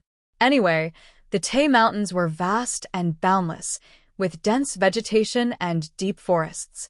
If the blood-clothed tower assassins wanted to find him, it would be like looking for a needle in a haystack. For hours later, Ji Tianqing entered the canyon and rushed along the deep canyon to the depths of the mountains. The moment he entered the Tai Yi mountain range, he could clearly feel that the moist air contained dense heaven-earth essence qi, causing his pores to open up. The jungles on both sides of the canyon were verdant and lush. As far as the eye could see, there were towering trees. The ground was also covered with dense thorns, flowers, and other vegetation. Ji Tianqing walked in the canyon, feeling the gentle breeze blowing against his face. Hearing the cries of birds and beasts coming from the forest on both sides, he felt relaxed and relaxed. Even though the Tai Yi mountain range is dangerous, it's a treasured place that's filled with the energy of the heavens and the earth. If I cultivate here all year round, I'll definitely be able to obtain twice the results with half the effort and swiftly improve my strength. We've only just entered the mountain range, and it's already so refreshing. Wouldn't it be even more delightful if we were to find the spirit veins in the mountain range? Thinking of this, he took out an iron box from his bosom and took out the psychic star chart. The pointer on the psychic star chart swayed gently, and after swaying back and forth a few times, it steadily pointed straight ahead. Ji Tianqing understood that the psychic star chart pointed in the direction of the spirit veins where the heaven-earth essence qi gathered. Most of the rare natural treasures grew near the spirit veins where the heaven-earth essence qi gathered. So he sped up and rushed in the direction pointed by the psychic star chart. In the afternoon, Ji Tianqing finally walked out of the canyon and climbed a mountain that was thousands of feet high. It was the hottest time of the day, and the scorching sun high in the sky was particularly dazzling. However, Ji Tianqing did not feel hot as he walked through the jungles on the top of the mountain. Instead, it was very cool and comfortable. Even if he did not look at the psychic star chart, he could clearly feel that the heaven-earth essence qi on this mountain was abundant, which was very suitable for cultivation. However, this was not the real spirit veins. Ji Tianqing took out some dry food from the package and ate 2 mouthfuls casually. After resting for a while, he continued to climb the mountains and rushed to the depths of the mountain range. As time went by, 4 hours passed quickly. In the evening, Ji Tianqing had climbed over 3 mountains in a row and climbed up an even more majestic giant mountain. This giant mountain was about 2,000 feet high, and the top of the mountain was shrouded in white clouds and thick fog, which did not dissipate even when the mountain wind blew. Seeing that the sun was about to set, Ji Tianqing stayed halfway up the mountain and prepared to spend the night on this giant mountain. According to the instructions of the psychic star chart, this giant mountain was a treasure land where the heaven-earth essence qi gathered, and it was easy to find rare herbs and exotic flowers and fruits. Moreover, it was extremely dangerous to walk in the mountain range at night. A martial artist who had the heaven-earth essence qi in his body was like a bright lamp in the dark night, and would definitely attract the besiegement of countless fierce beasts and monstrous beasts. Before it got dark, Ji Tianqing found a relatively dry cave halfway up the mountain. He chopped a few tree trunks and moved a few big stones to block the entrance of the cave, and then sat down in the cave to cultivate. Night fell, and the sky was filled with stars, but the mountain was so dark that one couldn't even see one's own fingers. From the mountains and forests in all directions, there were frightening roars of monstrous beasts, which made one's hair stand on end. Ji Tianqing concentrated on condensing sword qi, and after cultivating for an hour, he found that the heaven-earth essence qi on this mountain was abundant. He could clearly feel that the endless heaven-earth essence qi was like a tide, surging from all directions and gathering in his body. The effect of cultivating in this mountain was twice as good as cultivating in the secret room of the Ji mansion. In the past, when he cultivated in the secret room of the Ji mansion, he needed 6 hours to condense sword qi.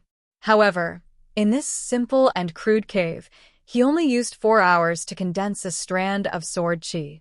8 hours later, in the middle of the night, he successfully condensed 2 sword qi and recovered the strength of 12 sword qi.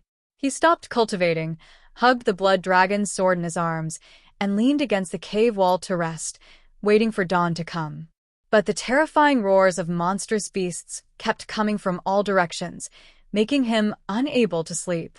His nerves were tense, and he did not dare to let down his guard. Occasionally, there would be all kinds of muffled sounds, as if there were huge monstrous beasts fighting each other.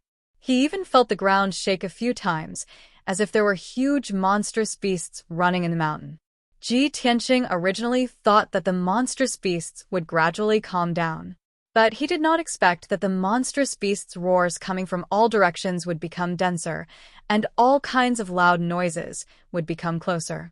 He finally realized that something was wrong, and clenched the blood dragon sword with both hands, listening to the movements outside the cave. Suddenly, a pair of walnut-sized scarlet eyes appeared in the darkness outside the cave. An extremely dangerous aura came, accompanied by a thick smell of blood. Ji Tianqing looked out through the crack in the cave and vaguely saw a fiery red monstrous beast that looked like a tiger squatting outside the cave, staring at the cave entrance. Oh no! That monstrous beast found me. Chapter 31. At that moment, Ji Tianqing's nerves were stretched taut as cold sweat broke out on his back. He did not expect that a few large rocks and tree trunks would be able to block the entrance of the cave and the fiery red demonic beast outside. But he was trapped in the cave and had nowhere to run.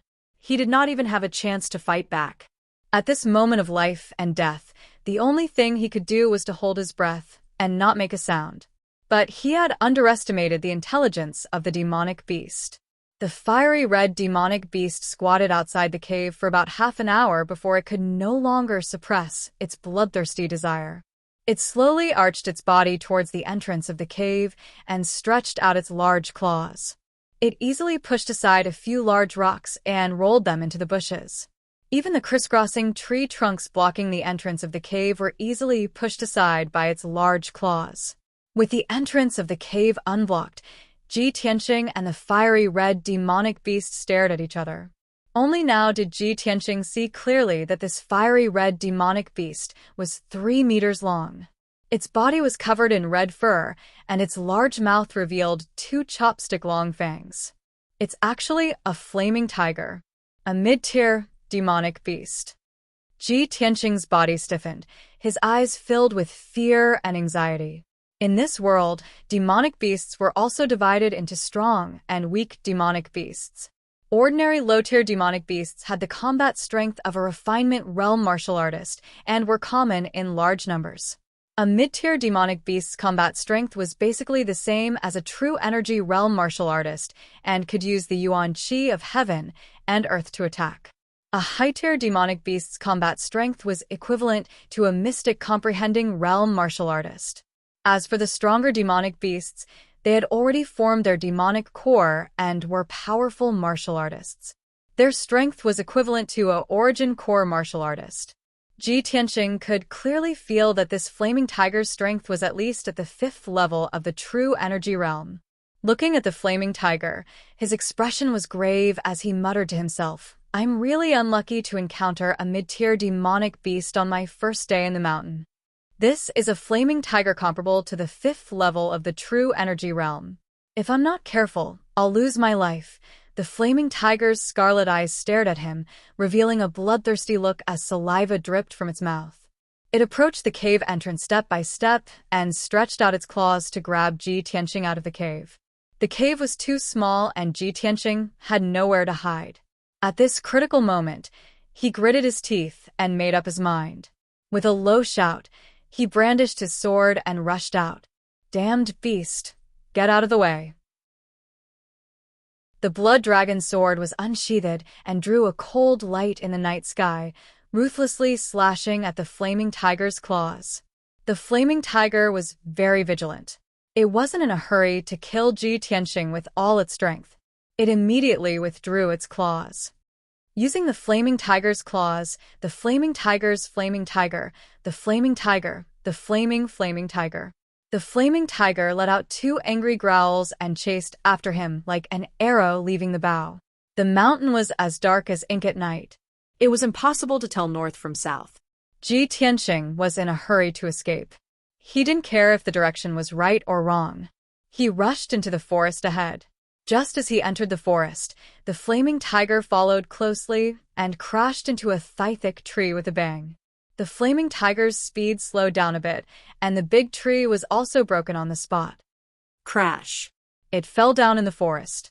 Ji Tianqing was so shocked that his eyelids twitched. He roared in his heart, "What a terrifying strength! If I was hit by the flaming tiger, wouldn't I be smashed to pieces?" Thinking of this, he ran even faster, shuttling through the forest as fast as the wind. No matter how the thorns and branches hit his body and cut him, he didn't care at all. However, the flaming tiger was the overlord of the mountain. It was extremely fast in the forest and quickly closed the distance between them. When the flaming tiger was 6 feet behind him, it suddenly jumped up and pounced on him. At the critical moment, Ji Tianqing jumped more than 10 feet into the air and landed on the top of a tree. He narrowly avoided the disaster. Bang! The flaming tiger missed its target, and its front paws smashed into the ground, creating a crater that was more than a foot deep. Dust and bits of grass flew all over the place. Ji Tianqing continued to run. He was out of breath. His face was pale as he gasped for breath. His clothes were soaked. After 20 breaths, he ran for 2 miles but still couldn't shake off the flaming tiger. Not only that, something even more terrifying happened. The other demon beasts in the forest were alarmed and chased after him. A wind wolf and 2 fire bears also joined the team and chased after the flaming tiger. A flaming tiger almost took my life. Now there are 3 mid-level demon beasts. God, can't you give me a way out? Ji Tianqing roared with grief and indignation. His heart was shrouded in a layer of despair. But at this moment, he suddenly found that the flaming tiger slowed down. Not only that, but the wind wolf and the 2 fire bears also slowed down. Ji Tianqing frowned in confusion. He thought to himself, what's going on? A mid-level demon beast like the flaming tiger can't be exhausted so quickly, right? He looked at the 4 demon beasts a few more times and found that not only did they slow down, but they were also staring at the forest in front of him. They seemed to be hesitating and afraid. That's right, it was fear. Ji Tianqing could see that the eyes of the 4 demon beasts were filled with fear. It seemed that they didn't dare to approach the dark forest in front of them. He looked at the forest in front of him in confusion. He looked at it a few times but couldn't find any clues. Under the curtain of night, the forest was pitch black and silent. The intelligence of mid-level demon beasts like the flaming tiger and the wind wolf is only equivalent to a 3-year-old human child. Something that can make them feel fear must be something that they remembered deeply. But that forest looks very ordinary. Why would it make the 4 demon beasts feel fear? Ji Tianqing was puzzled. As he fled towards the forest, he glanced around. At this time, he suddenly realized that he didn't recognize the direction in his panic. He actually ran from the middle of the mountain to the peak. He continued to run towards the dark forest and looked back at the 4 demon beasts behind him. Although the flaming tiger and the wind wolf were drooling over him, their chasing speed was getting slower and slower. When he ran to the edge of the dark forest, the 4 demon beasts actually stopped chasing him. They stopped about 30 meters away from him. Roar! The 4 demon beasts stared at him and let out a low roar filled with unwillingness. But in the end, they didn't dare to take another step. It seems that they really are afraid of this forest. Phew, I'm finally saved. Ji Tianqing's heart was finally relieved. He let out a long breath. However, he didn't stay in the same place. He turned around and ran into the forest to avoid attracting more demon beasts. If by any chance some demon beasts weren't afraid of this forest and rushed over to attack him, then he would be dead for sure.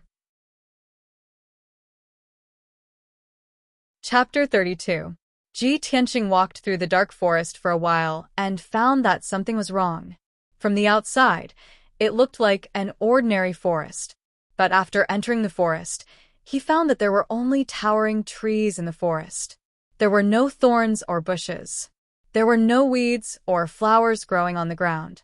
It was all hard dark brown soil and strange craggy boulders. Between the many craggy boulders, there were dark holes. He didn't know how deep they were or what was hiding inside.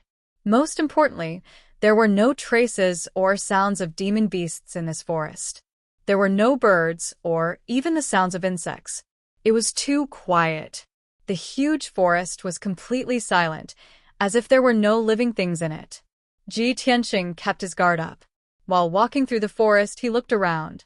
He recalled the fearful eyes of the 4 demon beasts and suddenly guessed the reason why they were afraid of this forest. This forest is so quiet. I'm afraid there is something strange. At this moment, not far behind him, under a craggy boulder, an icy blue light suddenly lit up. It was a beam of ice blue light that was as thick as an arm. It came out from the dark hole under the huge rock and silently reached behind Ji Tianqing like a tentacle. Before he could react, the icy blue light wrapped around him and wrapped around his body at an incredible speed, wrapping him up like a dumpling. What the hell is this? Ji Tianqing was shocked. He subconsciously let out a low shout and struggled with all his might. But the icy blue light was indestructible, and its strength was terrifying. He couldn't break free at all. Swish. The icy blue light pulled him like a tentacle and dragged him into the dark hole under the boulder. Ji Tianqing only felt his vision turn black. He fell into a dark bottomless abyss and fell down at an extremely fast speed. After a few breaths, but it felt like a few months, his falling speed finally slowed down. Vaguely, he seemed to see a layer of icy blue bubbles appear under his feet. Then he passed through the layer of huge bubbles and entered a vast and empty cave. Buzz. Just as he was about to hit the ground, the icy blue brilliance around him suddenly tightened and hung him in the air. It finally stopped. If you don't stop, I'll fall to the ground and die. Ji Tianqing looked at the rocky ground not far from his feet and finally breathed a sigh of relief. He calmed down and turned his neck to look around. This was a dimly lit cave that seemed to have been artificially excavated. It was about the size of the Ji mansion. Even if it could accommodate over 10,000 people, it wouldn't feel crowded. The ground of the cave was made of dark brown rocks. It was rough and uneven, and there were large protrusions of sharp edges in many places. The brown walls of the cave were relatively flat, and there were glimmers of light on the walls, like the light of some ores or gems. As for the top of the cave, Ji Tianqing looked up and was stunned. He saw that in the dark sky above his head, there was a huge ice-blue demonic beast. It was a huge beast that was over 100 zhang long. Its whole body was covered in icy blue fur, and it looked like a fox. But that fox was as big as a palace. Its whole body was icy blue, and it had 12 furry tails. When Ji Tianqing saw Yun Yao's spirit crane, he was already surprised and shocked.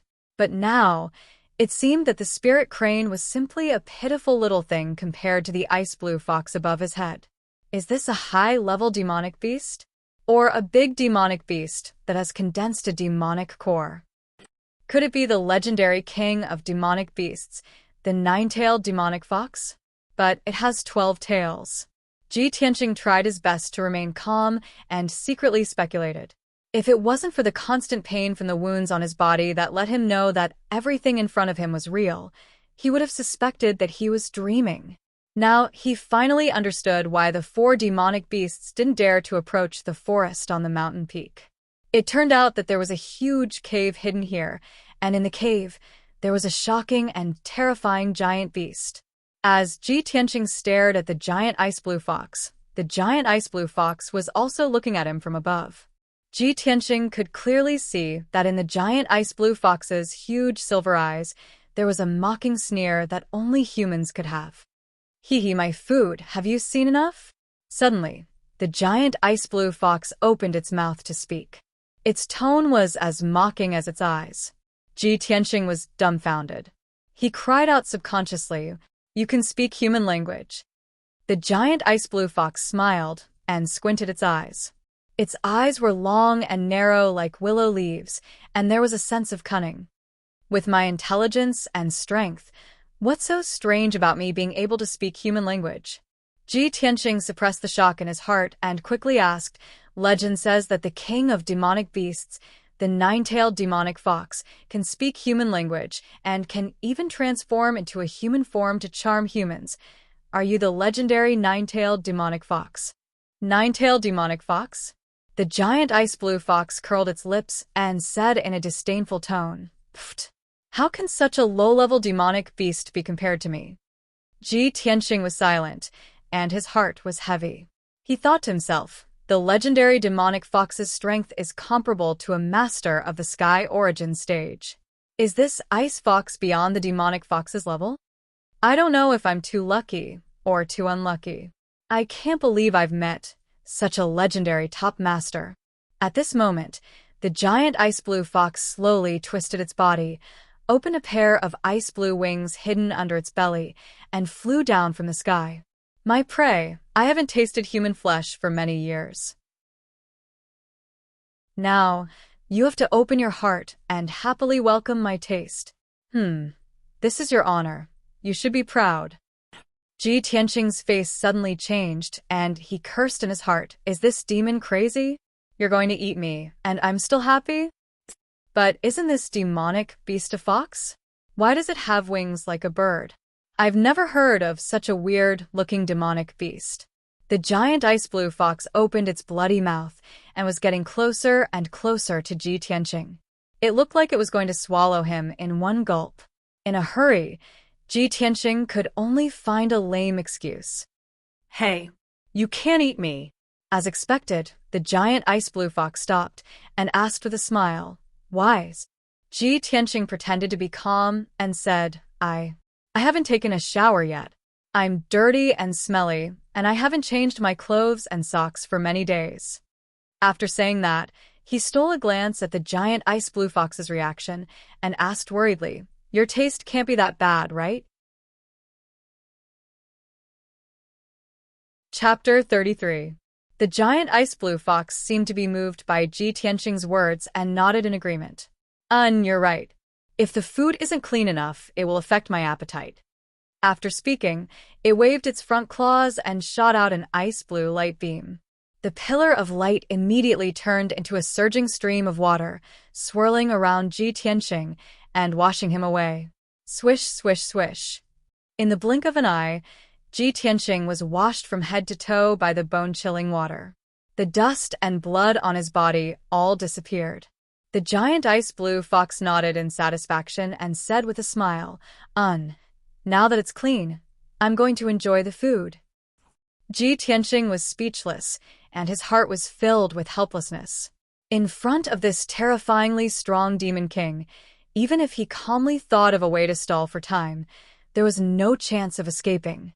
Since it was like this, he could only use all his strength and desperately struggle. He clenched his teeth and used all his strength, causing his muscles to bulge and his bones to make kacha-kachal sounds. He could even clearly hear his own heartbeat, and the essence in his body was like a flood, making a dull sound. A martial artist at the 9th level of the body refinement realm, when using all his strength, could easily lift a 1,000-pound copper cauldron. Ji Tianqing's physical strength was twice as strong as a normal martial artist at the 9th level of the body refinement realm. He had at least 2,000 pounds of strength. However, the ice blue light beam that wrapped around his body was as tough as a spirit snake and could not be shaken at all. The giant ice blue fox saw that he was desperately struggling and was not in a hurry to eat him. It smiled and said, "My food, use all your strength to struggle. The more you struggle, the hotter your blood will be, and the more essence in your body will be. I can also taste even more plump and tender flesh. That's a delicacy. I like to see my prey tenaciously struggle and then be swallowed into my stomach in despair." Hee. The giant ice blue fox's smile was very cunning. Its eyes stared at Ji Tianqing as if it was enjoying and looking forward to it. Ji Tianqing's heart was filled with grief and anger, but he clenched his teeth and did not make a sound. He used all his strength to struggle. His body began to distort, and his muscles and bones began to expand. Clearly, his strength had reached its limit. The icy blue light pillar finally loosened a little as it slowly rotated. The giant ice blue fox raised its eyebrows and said in a playful tone, "Hee, I didn't expect you to be so capable. I'll give you a chance to live. If you can break free, I'll spare your life. If you can't break free, then you can only be obediently eaten by me." Ji Tianqing saw a glimmer of hope for survival. He desperately erupted with an even more violent power, and his skin turned crimson red. Moreover, in order to increase his explosive power, he did not hesitate to use the 12 strands of sword qi in his body. buzz. Amidst the buzzing of the vibrating sword qi, all 12 sword qis flew out of his body and surrounded him. Swish, swish. The 12 golden sword qis spun rapidly, shining with a bright golden light and producing a series of air-piercing sounds. At this critical moment of life and death, Ji Tianqing's endless potential was stimulated. Only then did he realize that the sword qi in his body could be manipulated in this way. He calmly controlled the 12 streaks of sword qi and rotated them to cut the icy blue light pillar around his body. Ding, ding, dang, dang. However, when the 12 streaks of sword qi hit the icy blue light pillar, there was a series of crisp sounds, but there was no effect. The icy blue light pillar was indestructible. No matter how sharp the sword Qi was, it could not be shaken. After all, Ji Tianqing's ability was far inferior to the giant ice blue fox's. The difference in power level was like heaven and earth. In a short period of time, Ji Tianqing's mind could not take it anymore. It was difficult for him to control the 12 streaks of sword Qi. Swish, swish. The 12 streaks of sword Qi went back into his body and hid in the 12 acupuncture points. Ji Tianqing's strength and mind were both exhausted. He only felt that his vision was turning black and his consciousness was becoming blurry. Am I going to die here today and be eaten by this damned fox? I can't accept this. I haven't found the red starflower, and I still have to take my revenge. Ji Tianqing was filled with unwillingness. Finally, he closed his eyes and fainted. The giant ice blue fox revealed a disappointed expression and muttered to itself, "Sigh. Is this all you've got? Seems like I've overestimated you." Then, it opened its sharp mouth and revealed 2 rows of sharp fangs. It bit down on Ji Tianqing. Ji Tianqing, who was unconscious, did not feel anything. He was about to be swallowed by the giant ice blue fox. However, at this critical moment, a dark ball of light appeared in his energy center in his abdomen, emitting a cold death aura. Swish. The dark ball of light expanded 10,000 times in an instant, becoming a black hole the size of a palace and enveloping the giant ice blue fox. The black hole emitted a cold death aura and an extremely powerful and mysterious aura. The giant ice blue fox was so frightened that its expression changed drastically. Its silver eyes were filled with fear. What is this? It could not help but scream. Instinctively, it retreated, trying to get away from the mysterious black hole. However, the black light in the black hole spun rapidly, emitting a terrifying devouring power that enveloped the giant ice blue fox. The giant ice blue fox could not move. Its eyes were filled with fear as it floated in the air. It could only endure the devouring power in despair. Countless rays of ice blue light flew out of its body and flew toward the black hole like a dense rain of arrows. They were all swallowed by the black vortex. The giant ice blue fox immediately felt that the majestic power in its body was quickly draining away, and its body was gradually shrinking. That black hole. It wants to devour my power? Ah, no. Damn bastard. How can this be? The giant ice blue fox was angry and frightened. It glared at Ji Tianqing with fire in its eyes. It hated him to the core. However, Ji Tianqing was unconscious. He floated in the air without feeling anything and was unaware of all this. The giant ice blue fox's power was draining faster and faster, and its body was shrinking at a speed visible to the naked eye. After an hour, 40% of its power had been drained away, and its body had shrunk by half. After 2 hours, 80% of its power had been drained away, and its body had shrunk to the size of a room. The black hole was still enveloping it, and it continued to absorb its power, causing its body to shrink even further. Not only that, the giant ice blue fox was horrified to find that the mysterious black hole was not only devouring its power, but it was also devouring the qi of heaven and earth in the cave. The terrifying devouring power caused a strong wind to blow in the huge cave, and it swept through the cave walls and the ground. There were many gems on the cave walls that contained the qi of heaven and earth. The qi of heaven and earth in the gems had been completely devoured by the black hole, and the sparkling gems had become useless stones. Something even more terrifying happened. The cave began to shake violently. Cracks began to appear on the walls of the cave, and countless rocks began to roll down. The ice blue bubble that enveloped the entire cave began to shake violently, and cracks appeared on it. Kacha, kacha, the sound of something breaking could be heard. Rumble, rumble, rumble, rumble. The loud sound reverberated in the cave. The entire mountain started to shake.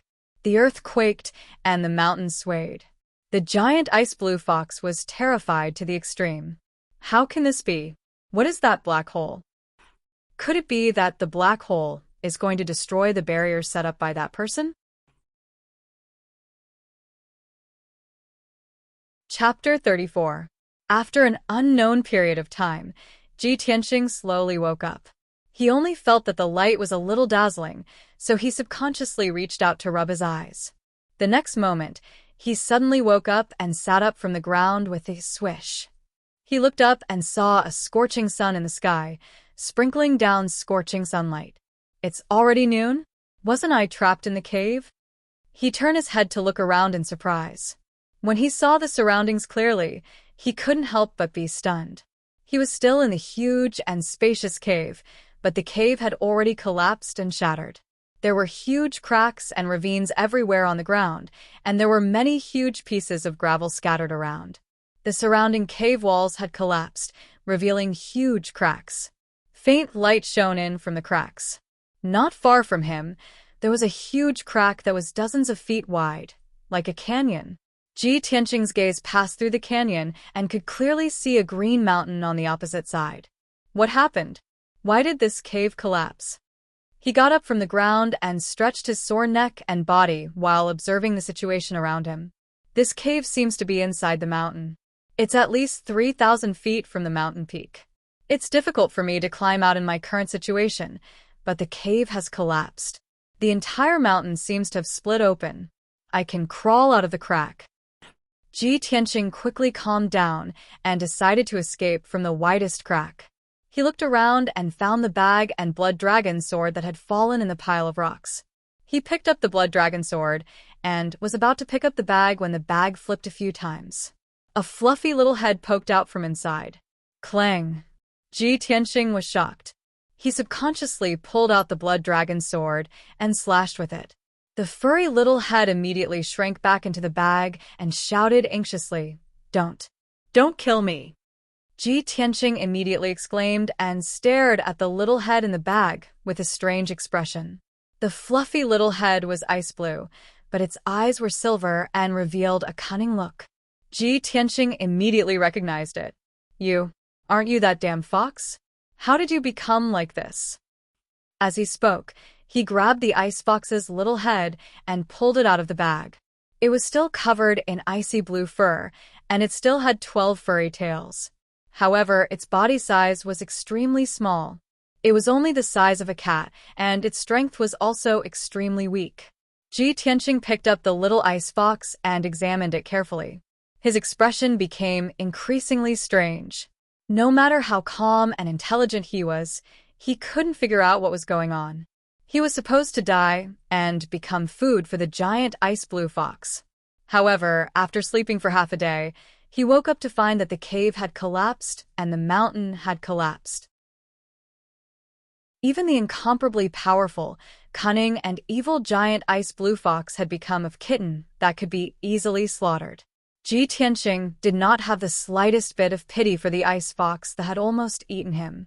He grabbed its neck and asked, Speak. What happened when I was unconscious? Little ice fox rolled her eyes and thought to herself, It seems that this guy still doesn't know about the mysterious black hole. I can be saved. It struggled symbolically and said angrily, I can tell you what happened, but you have to promise not to kill me. Ji Tianxing frowned and sneered. You still dare to negotiate with me? Do you believe that I won't kill you now? After saying that, he pressed the tip of the blood dragon sword against Little Ice Fox's head. Little Ice Fox was not afraid at all. She raised her little head proudly and said disdainfully, If you kill me, you will never know the truth. That matter is very mysterious and very scary. It must be your biggest secret. Don't you want to know why? Ji Tianxing was a little hesitant and silently put down the blood dragon sword. The cave collapsed, the huge mountain shattered. The Demon King Realm giant ice blue fox turned into a kitten and lost all her power. Were all these strange things related to him? Of course, he wanted to know the truth. Little Ice Fox saw him put away the blood dragon sword and pondered with a face full of doubts. She smiled proudly and said, If that's the case, I'll take it that you agree. You can't go back on your words. Ji Tianxing glanced at her and shouted, Cut the crap and tell me. Little Ice Fox curled her lips unhappily and said slowly, After you fainted, a black hole suddenly appeared in your body and swallowed all my power. So, I became like this, You despicable bastard. Black hole? Ji Tianqing was slightly stunned, and a strange look flashed in his eyes. He instantly understood that the black hole that Little Ice Fox was talking about was the black hole in his dantian. It must be Kenshin's tomb in the black hole that saved him at the critical moment and swallowed Little Ice Fox's power. I didn't expect Kenshin's tomb to have such a magical effect. When I go back, I must study it carefully. Ji Tianqing made up his mind and asked Little Ice Fox, "What's going on with this cave?" Little Ice Fox blinked and said without hesitation, "I don't know. At that time, I lost all my power and fainted." Ji Tianqing stared at her coldly. Seeing her naturally cunning eyes, he knew that she must be lying. "Humph! You're on your own." He snorted coldly, carried the blood dragon sword in the bag, and walked toward the crack in the mountain not far away. The Little Ice Fox hurriedly followed behind him. Ji Tianqing immediately stopped and turned his head to look at her angrily. He asked, "Why are you following me? Go away." Little Ice Fox was not angry at all. She said confidently, "You swallowed my power and caused me to become like this. Of course, I have to follow you."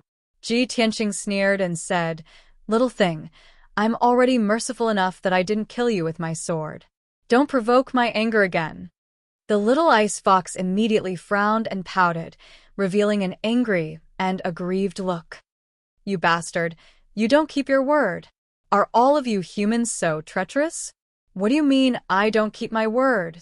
Ji Tianqing frowned and shouted in a deep voice, "I only promised not to kill you, but I didn't promise to take you with me. I don't care. You have to take me with you and protect me." The Little Ice Fox looked like she was going to throw a tantrum. She muttered gloomily, "You made me like this, and now you want to leave me here. You just want to kill me." Ji Tianqing raised his sword-like eyebrows and shouted with a fierce look, "What do you mean? Are you blaming me? In that case, I'll kill you with my sword so that you won't keep pestering me." As he spoke, he was about to pull out the blood dragon sword. Little Ice Fox reached out her furry little paws and held his ankle tightly. She cried and shouted, "If you really want to kill me, then kill me. Anyway, if I stay here, other demonic beasts will definitely come for revenge and cut me into pieces. I'd rather die under your sword. At least I can turn into a resentful spirit and haunt you for the rest of my life." Chapter 35. Ji Tianqing had a headache and felt helpless about the Little Ice Fox's pestering. He kicked the Little Ice Fox away and asked with a dark face, "You're also a demonic beast, so you should be with demonic beasts. Why would the other demonic beasts seek revenge on you?" The Little Ice Fox snorted disdainfully and said in a muffled voice, "Humph, how could I be with those low-level demonic beasts? I'm the overlord of the Tai Yi mountain range. Previously, I had been entrenched in the Xianbing cave and was trapped there for 100 years. When I was hungry, I would catch a few demonic beasts to eat. When I was bored, I would also catch some powerful demonic beasts to amuse myself. In the entire Tai Yi mountain range, countless powerful demonic beasts were tortured by me. If those demonic beasts saw me in this state, they would definitely seek revenge at all costs." Hearing this, Ji Tianqing's expression changed, and many questions arose in his heart. The sneer on his face deepened, and he said with disdain, "If that's the case, then it's even more impossible for me to bring you along. If you follow me, who knows how many demonic beasts you'll attract." The Little Ice Fox shook its head and said confidently, "So, what if other demonic beasts seek revenge? I'm the overlord of this mountain range. In the entire Tai Yi mountain range, there's no place that I don't know. I know all the treasures and herbs in every corner. You entered the Tai Yi mountain range alone, so you must be looking for treasures. With my guidance, I guarantee that you'll get twice the result with half the effort and find countless spiritual flowers and herbs." Ji Tianqing was silent for a moment as he weighed the pros and cons. He knew very well that although the Little Ice Fox's words were a little exaggerated, he could basically believe it. However, he felt that there were many doubtful points in this matter, and he still needed to consider it carefully. "Little Fox, do you know about the red star flower?" Seeing that he had relented, The little ice fox knew that there was hope in this matter. It quickly nodded and said, "Of course I know. 60 years ago, I even ate a few human experts who were looking for the red star flower." Ji Tianqing frowned and said with a dark face, "Can you not mention eating humans? Tell me, where is the red star flower?" Well, the little ice fox narrowed her eyes and revealed a sly smile. "I can't tell you now, but I promise I can bring you to the red star flower." Ji Tianqing was a little angry. He couldn't wait to beat up this cunning little ice fox. He took out the psychic astrolabe from his bosom and sneered, "Do you think I can't find the scarlet meteorite flower without you? My psychic astrolabe can guide me to it." Little Ice Fox stared at the psychic astrolabe for a while and said with a contemptuous smile, "Huh, you want to find the red star flower with this broken astrolabe? You're underestimating the scarlet meteorite flower. When you find the scarlet meteorite flower with a compass, you will definitely be happy for nothing, because what you find will definitely be the fake body of the scarlet meteorite flower. As for the real body of the scarlet meteorite flower, it has already flown away." "Fly away?" Ji Tianqing frowned. He didn't quite believe the little ice fox's words. The scarlet starflower was only a stalk of spirit herb and not a flying bird with intelligence. How could it fly away? However, since little ice fox didn't intend to explain, Ji Tianqing didn't ask about it anymore. He put away the psychic astrolabe and continued to ask, "You just said that you were trapped in the Xianbing cave for 100 years and couldn't leave. What's going on? And what kind of demonic beast are you? Why were you trapped in that cave? You must tell me honestly. Otherwise, I won't take you out of here." Little Ice Fox hesitated for a moment. There was a look of reminiscence in her eyes. She said in a low voice, "Actually, I don't know what kind of demonic beast I am. Maybe I'm not a demonic beast at all. When I was very young, I was brought here by a despicable human bastard. That bastard was very powerful. He was the one who dug out the Xianbing cave. He set up a spirit array in the cave and left me in the Xianbing cave to cultivate. He also said that he would take me out of here after 100 years. In the past 100 years, no matter how much I cultivated and how powerful I became, I couldn't leave the Xianbing cave. The spirit array set up by that bastard was too powerful. The harder I struggled, the more severe the backlash I suffered. Now that the 100-year deadline is approaching, I estimate that he'll come to me in 2 years at most. But I hate that bastard to the core. He made me so miserable. I will never follow him and be used by him." Ji Tianqing looked at Little Ice Fox and saw that her silver eyes were surging with cold hatred. He thought to himself, the legendary demonic beast kings are all old monsters who have cultivated for hundreds or thousands of years. This Little Ice Fox has only cultivated for 100 years, but she already has the strength of a demonic beast king. It seems that she is not an ordinary demonic beast. Although she is following me now, she will definitely find ways to kill me after she recovers her strength. After I find the red star flower, I will get rid of her so that I don't have to bring this disaster by my side. Sooner or later, my life will be in danger." After making up his mind, Ji Tianqing left the cave with Little Ice Fox and entered the huge crack in the mountain. Although Little Ice Fox had lost her power and became small and weak, but the Xianbing cave and the spirit array had been destroyed. She had finally regained her freedom and was in an extremely happy mood. Ji Tianqing held the blood dragon sword and carried the cloth bag on his back. She entered the bag and only revealed her small head to look around. Occasionally, she would chat with Ji Tianqing. An hour later, Ji Tianqing passed through the huge crack and crawled out of the pile of rocks. He finally returned to the mountainside. He turned to look at the peak of the mountain and saw that the entire mountain had split open. The peak of the mountain had completely disappeared as if it had been cut off into thin air. Originally, the entire mountain was covered by a dark green forest. But now, more than 10 huge yellow gullies were exposed. He could clearly see the rock layer in the mountainside. Such an earth-shattering movement is simply like a natural disaster. It's definitely not something that can be done by humans. Ji Tianqing was a little touched and shocked. He increasingly felt that the Kenshin's tomb in his body was mysterious and powerful.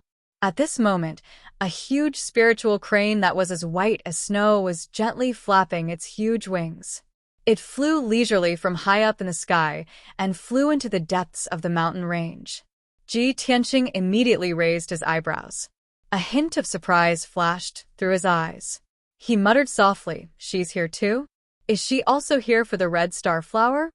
Although he recognized the spiritual crane, he did not see the figure of the beautiful woman in white. However, he knew that Yun Yao must have come to the Taiyi Mountains. Little Ice Fox also poked her head out and looked up at the spiritual crane in the sky. She smiled and said, "Oh, the chick on the back of that spiritual crane is pretty good. Breasts, long legs, fair skin, and beautiful.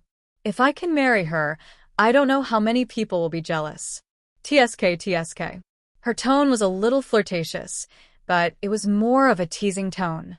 After saying that, she even glanced at Ji Tianqing with a coquettish look. Ji Tianqing immediately frowned and knocked her little head with the scabbard. He said angrily, "You perverted fox, where did you learn such frivolous words? If she hears you, she'll definitely skin you alive and stew you to eat. But your eyesight is so good? You can actually see the woman on the back of the spiritual crane from so far away?" Little Ice Fox raised her little head and said proudly, "Of course. Not to mention that it's daytime now. Even if it's dark at night, I can see everything within a 10-mile radius clearly. But these are not worth mentioning. If I can recover my strength, you can't imagine how terrifying my strength and means are." Chapter 36. After leaving the collapsed mountain, Ji Tianqing brought the Ice Fox to the depths of the mountain range. While he was on his way, he was still silently calculating in his heart. Today should be the day when the red star flower blooms. The martial artists in Tai Town must have entered the mountain. I have to find the red star flower as soon as possible. Otherwise, it will be troublesome if the other martial artists get it. However, the Tai mountain range was very vast. It stretched for thousands of miles, and there were many high mountains in the mountain range. Even though Ji Tianqing had the psychic astrolabe, he could not find the place where the red star flower grew in a short time. In his anxiety, he asked the Ice Fox, "Little Fox, which mountain is the red star flower on?" The Ice Fox was sleeping in the bag.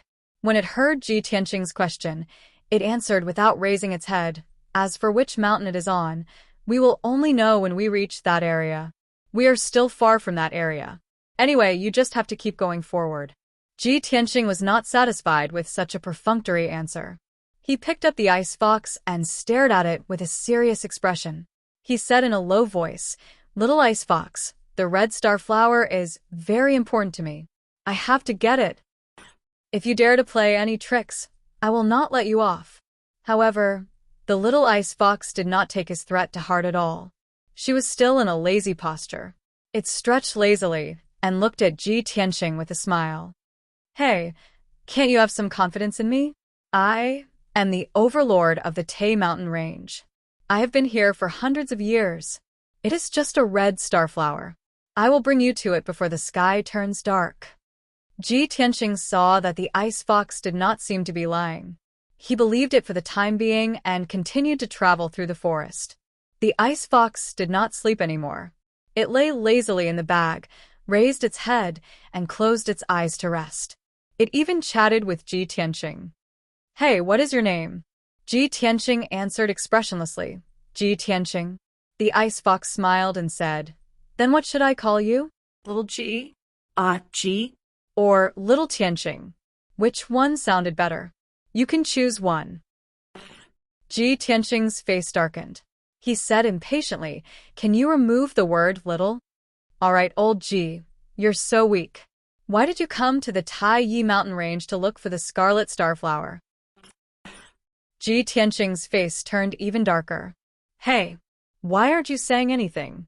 Ji Tianqing couldn't take it anymore. He frowned and shouted, "You are an old monster who has lived for more than 100 years. How dare you call me old Ji? Don't you feel embarrassed?" Don't talk about me like that." The little Ice Fox smiled and pretended to be coquettish. she said in a sweet voice. I'm still a child. In fact, I'm just like a 10-year-old child of your human race. The voice and aura of the fox clan had an innate charm. The little ice fox's sweet voice made people's hearts tremble. They couldn't help but want to protect it. However, Ji Tianxing did not feel this way.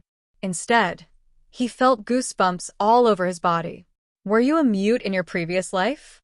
Or did you go crazy from being locked in the Xianbing cave?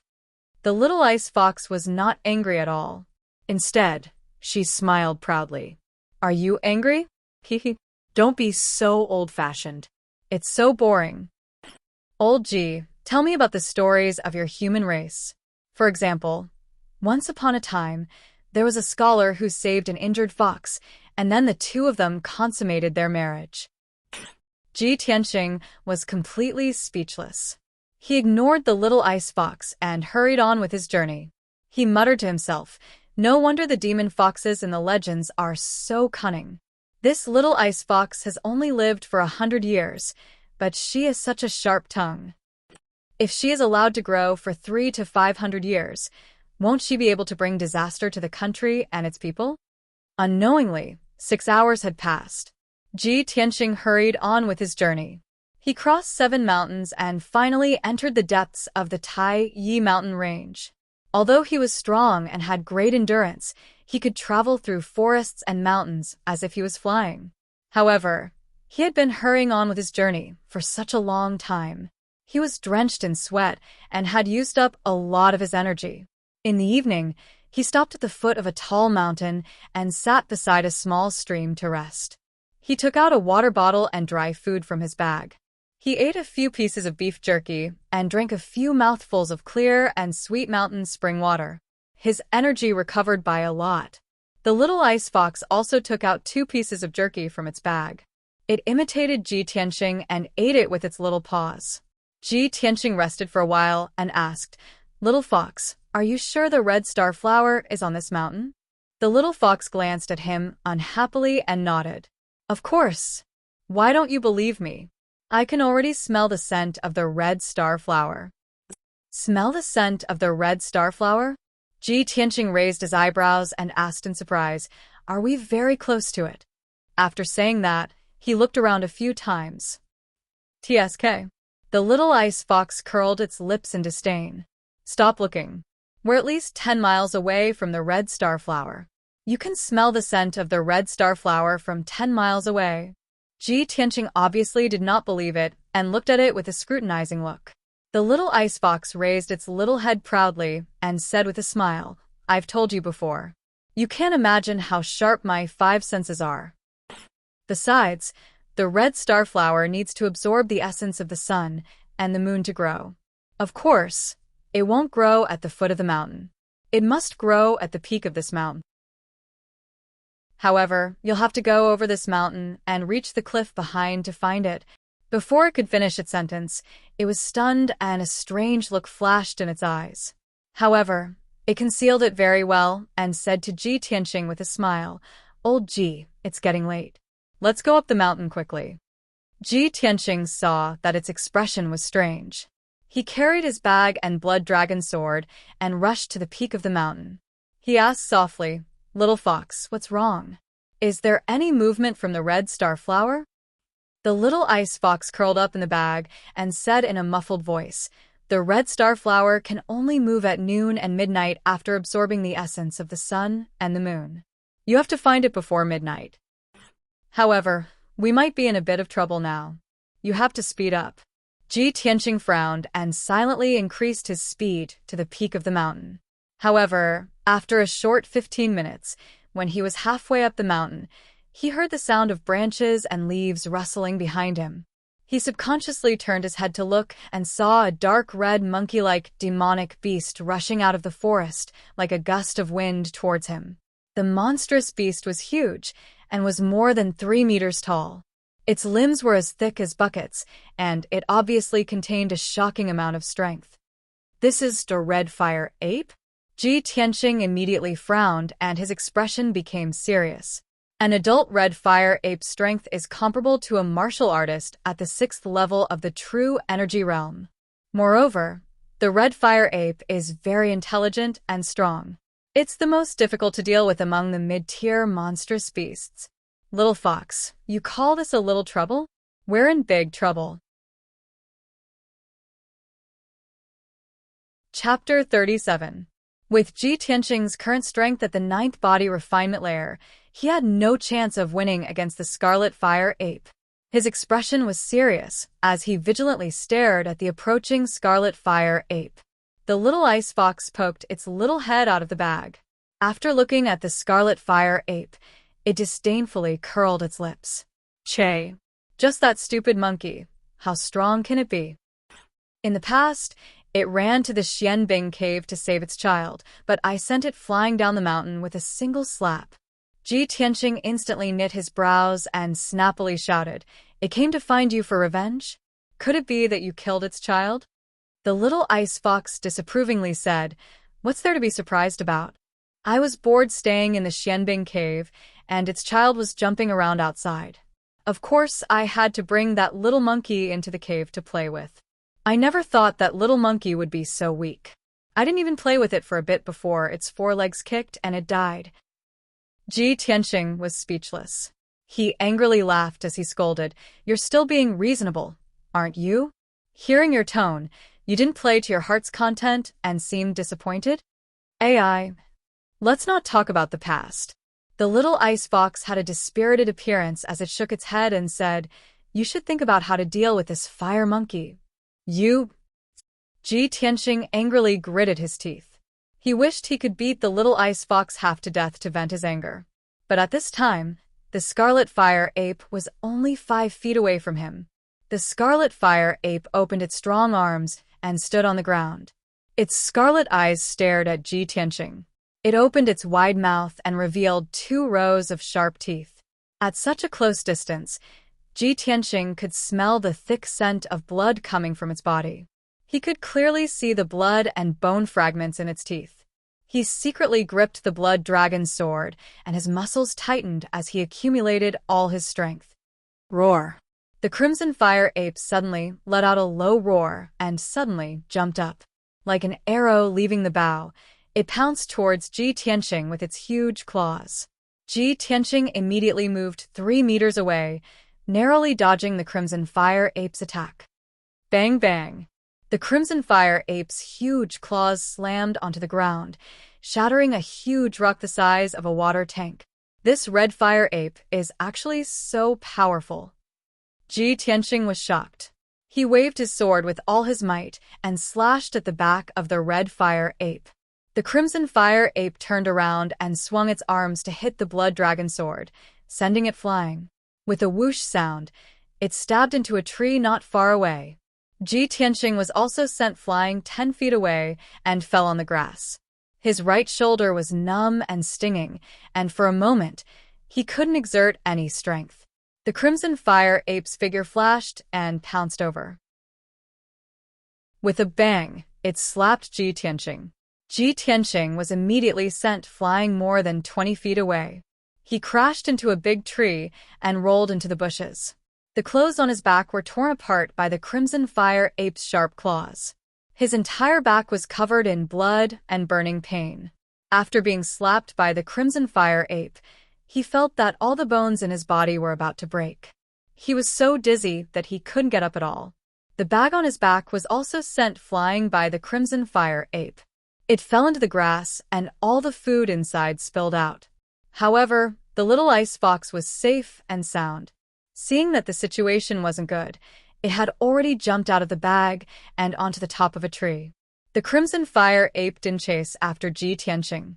It stared at the little ice fox on the top of the tree with its blood-red eyes and bared its fangs as it growled. Roar! It jumped again with all its might and leaped more than 10 meters high. It waved its claws and pounced on the little ice fox on the top of the tree. With a kacha-kacha sound, the thick tree branches between the crimson fire ape and the little ice fox were all smashed into pieces. Seeing that there was nowhere to hide, the little ice fox's silver eyes were filled with rage as it let out an angry roar. It roared, "Damn old monkey! Go to hell! It waved its front claws with all its might and shot out a 2-foot-long, icy blue light.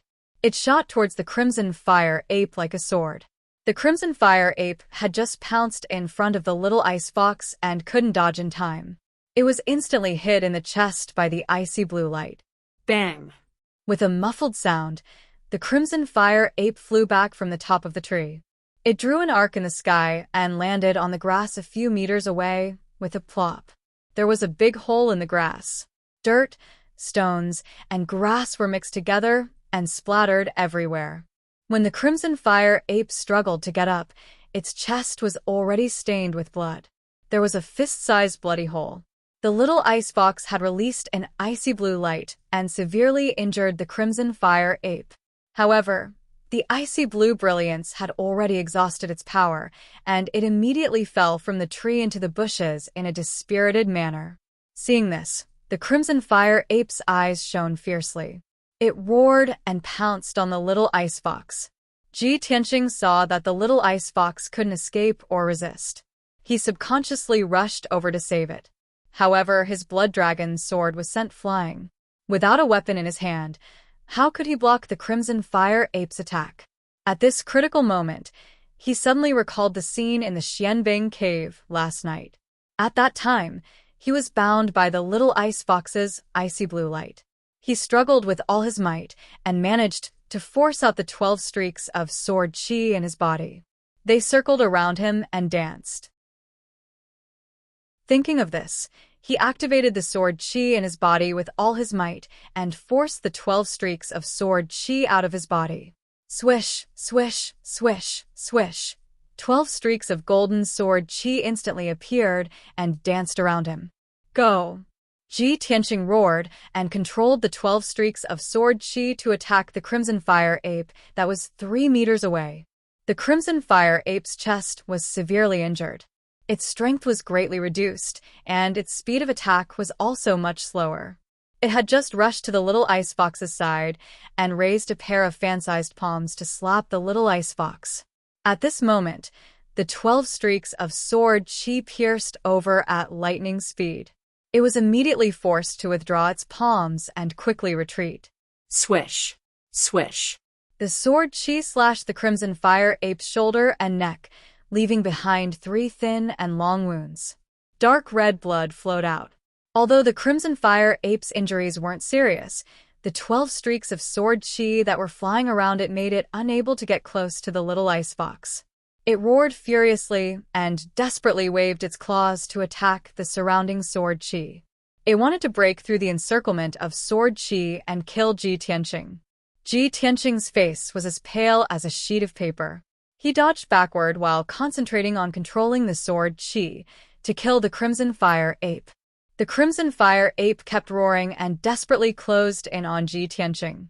However, it was pierced by the sword qi again and again. There were more and more wounds on its body. Ji Tianqing fought with it for a while and was drenched in sweat. He was so tired that he almost fainted. It was only now that he realized that controlling the 12 streaks of sword qi to fight was extremely taxing on his mind. With his current strength, he could only hold on for about 30 breaths before fainting. Fortunately, the Crimson Fire Ape was severely injured. After being pierced by the sword qi, it was bleeding profusely, and its strength was quickly weakening. It only held on for about 20 breaths before it roared in grief and indignation. It turned and fled into the forest. Ji Tianqing had already exhausted his mind and physical strength. He couldn't chase after the Crimson Fire Ape. He quickly withdrew the 12 streaks of sword qi and sat on the grass, panting heavily. Chapter 38. The Crimson Fire Ape had escaped, and the forest was quiet again. Ji Tianqing lay on the grass and looked at the sky with misty eyes. The orange sunset was gradually falling to the horizon. The sky was getting dark, and the moon would rise in at most 2 hours. He knew that time was tight, but he did not have the energy to get up. He did not even want to move his fingers. Too tired. The tiredness that came from the depths of his soul made him realize the consequences of overexerting his mind. Although I can control the sword energy to kill enemies within 10 feet of me, this is an effect that can only be achieved by someone at the 7th stage of the true energy realm. But this consumes too much energy. If I use it a few more times, I might become mentally weak and become a fool. It seems that I have to be careful in the future and only use it at critical moments to save my life. He closed his eyes and thought silently, waiting for his physical and mental strength to slowly recover. At this moment, the little ice fox poked its head out from the grass. It looked around cautiously. Seeing that there was no danger around, it picked up the bag not far away and dragged it to Ji Tianqing. Old Ji, didn't you bring many pills in your bag? Quickly use the pills to recover your energy. It's getting dark. We have to leave this place quickly. As it spoke, it took out 4 or 5 small white jade bottles from the bag and lined them up in front of Ji Tianqing. Ji Tianqing stretched out his hands and picked up a small jade bottle with the words "Energy Nourishing Pill" on it. He opened the bottle and poured out a few red pills. He stuffed them into his mouth, chewed twice, and swallowed them. Suddenly, he realized that something was wrong. He looked at the little ice fox in confusion. Little fox, why are more than half of my pills gone? Did you secretly eat them? The little ice fox took 2 steps back and explained with a smile, I was bored lying in the bag, so I ate the pills like they were candy. I didn't do it on purpose. You stinky fox. Ji Tianqing was so angry that he wanted to hit it. However, he had not recovered his energy and could only give up. Humph. I think you want to secretly eat the pills to recover your energy and then run away? Little Ice Fox rolled her eyes and quickly changed the topic. Hey, old G, don't talk. It's more important to recover your strength. If we don't leave before dark, the smell of blood on the grass will attract a large number of demonic beasts. At that time, the 2 of us can only become the demonic beast's dinner. Ji Tianqing suppressed his anger and swallowed a few more recovery pills to quickly recover his strength. About an hour later, the sky darkened, and night was about to fall. At this time, Ji Tianqing's physical strength had recovered by about 60 to 70%. He carried his backpack and continued to rush to the mountain peak. On the way to the summit, he heard the sounds of demonic beasts running in all directions, as well as the roars of beasts. The little ice fox quickly reminded him, the red star flower has bloomed, and its scent is getting stronger. The demonic beasts nearby have smelled the scent and are rushing over to snatch it. You have to speed up. Otherwise, not only will we not be able to obtain the scarlet meteorite flower, we will also be besieged by a large group of demonic beasts. Ji Tianqing frowned and rushed to the peak with all his might. After a quarter of an hour, he finally reached the peak of the mountain, which was thousands of feet high, and came to a forest with sparse trees. He looked around vigilantly, looking for the location of the red star flower and checking the situation around him.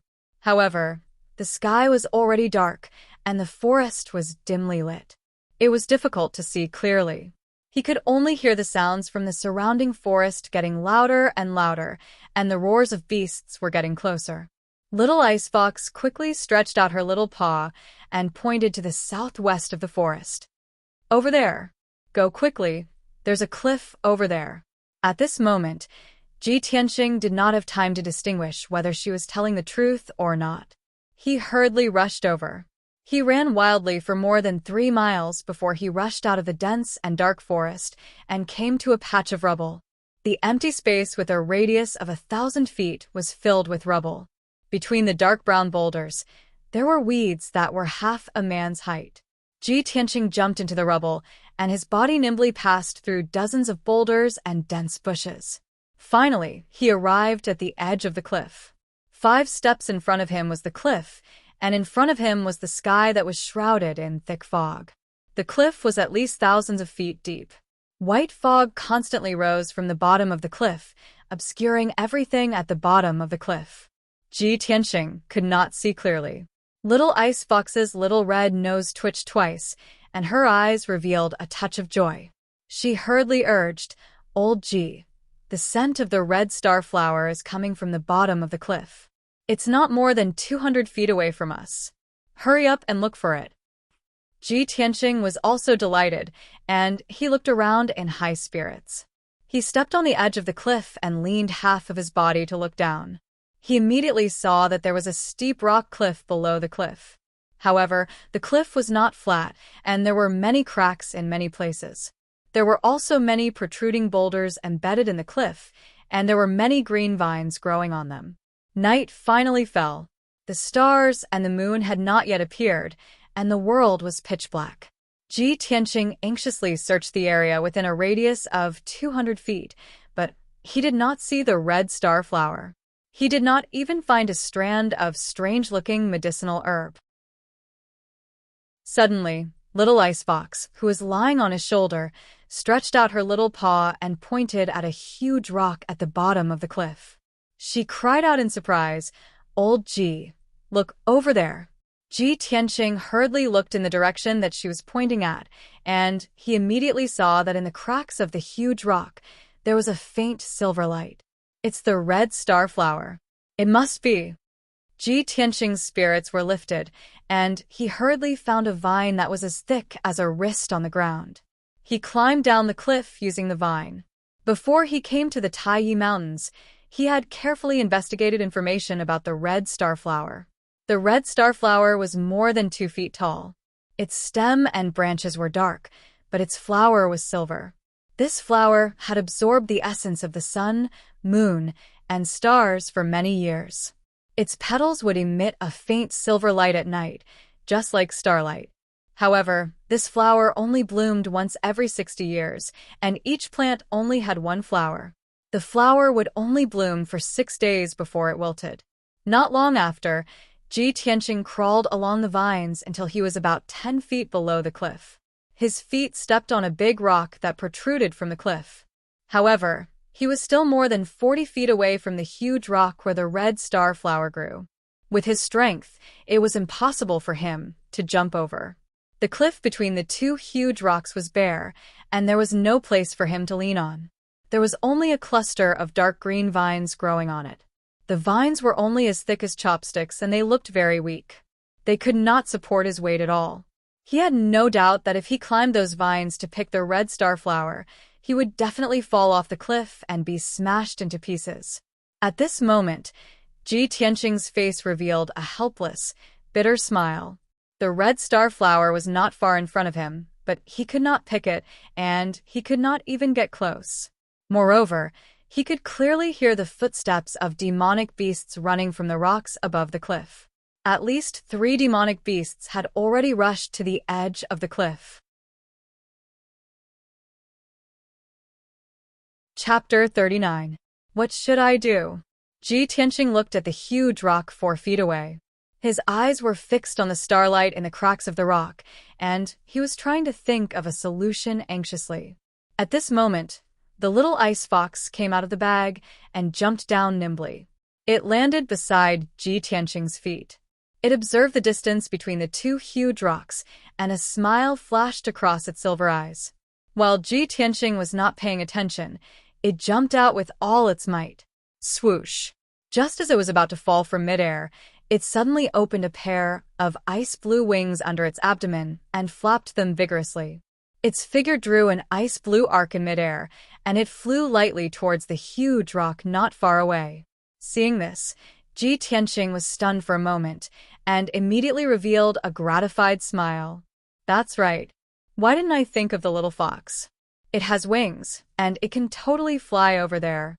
He smiled approvingly at the little ice fox and hurriedly reminded it, "Little fox, be gentle. You must be careful." The little ice fox was flying in midair, and it turned its head to give him a playful smile. The next moment, it landed lightly on the huge rock where the red meteorite flower grew. It moved closer to the cracks of the rock, took a few glances, and stretched out its small claws to dig in the cracks. It lay on the huge rock, and its 12 furry tails were sticking out. The way it moved looked a little funny. However, Ji Tianqing ignored all this. His eyes were fixed on the cracks of the rock, and his heart was in his throat. The next moment, the little ice fox got up with all its might, turned around and looked at him with a smile, and stretched out a pair of front claws. He saw that it was holding a silver flower in its claws. The flower was half the size of a palm, and it had 6 light silver petals that sparkled in the night sky. This was the red meteorite flower. Ji Tianqing's face was full of smiles, and he exclaimed excitedly, "I finally got it. That's great." Little Fox, thank you. However, the little ice fox held the red meteorite flower, but it did not intend to return to his side. Instead, it sat on the huge rock. It looked at Ji Tianqing with a smile, its silver eyes full of ridicule. "Old Ji, do you think I will give you the scarlet starflower? Hee hee, I'm not your pet." The smile on Ji Tianqing's face suddenly froze. He glared at the little fox and said coldly, "Little fox, what do you mean? Don't tell me you want to snatch my scarlet starflower?" The scarlet starflower is used to repair the dantian and meridians. It's only effective for humans. It's useless for you. The little ice fox smiled and nodded. "Yes, of course I know. I don't need this scarlet starflower, but I won't give it to you so easily. Unless you can promise me 3 things. Ji Tianqing was so angry that his face turned pale. He pointed at the little ice fox and scolded, "You cruel and unscrupulous fox. I just saved your life, and now you want to negotiate with me?" The ice fox laughed even more proudly. She even said in a sweet voice, "Oh, old Ji, don't be like this. I have no choice. I want to save my life. After all, you don't trust me. I'm also afraid that you will abandon me one day, or kill me with a sword. Don't worry. My conditions are very simple. You will definitely agree." Ji Tianqing also understood that with the ice fox's cunning and intelligence, she would definitely have a backup plan. Therefore, he suppressed his anger and said with a dark face, "Then tell me your conditions first. I will consider it." That's more like it. Old Ji, you are becoming more and more to my liking." The ice fox nodded with a smile and said her conditions in a serious tone. "The first condition is that no matter when or what the situation is, you will never abandon me." Ji Tianqing furrowed his brows and pondered with a gloomy face. Seeing that he was silent, the ice fox played with a scarlet starflower with her claws. She shook her claws and tore off a light silver petal. "Oh, why did a petal fall off?" She pretended to be surprised and called out, but her tone was full of undisguised laughter. After saying that, she took the petal and waved it at Ji Tianqing a few times. When Ji Tianqing saw that a petal was torn off the scarlet starflower, his heart skipped a beat and his face became even more gloomy. "I promise you."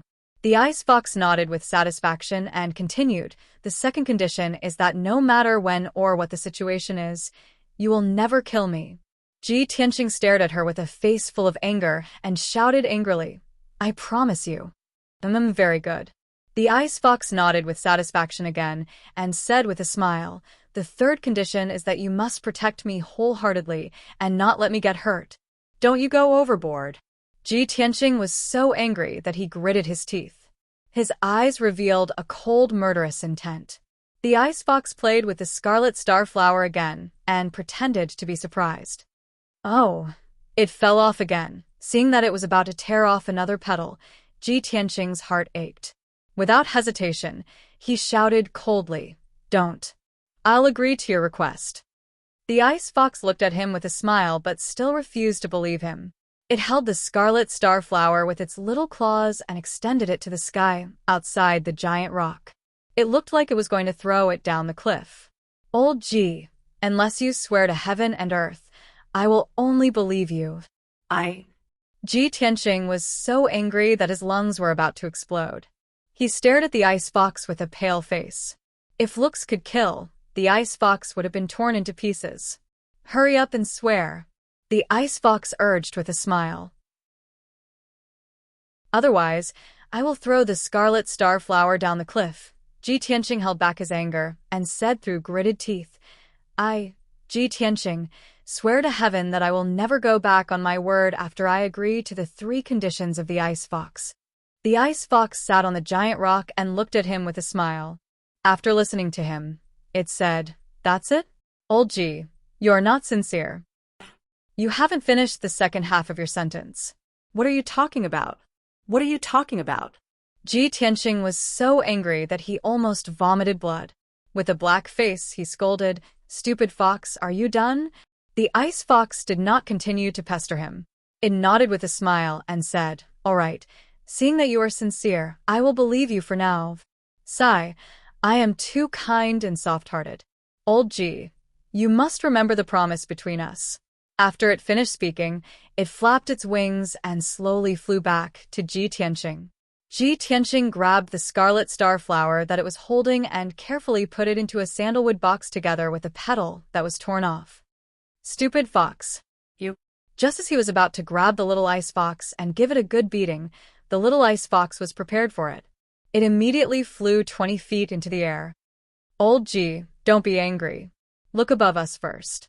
Ji Tianqing was so angry that he did not pay attention to the situation above the cliff. Now that he had calmed down, he turned his head and looked above the cliff.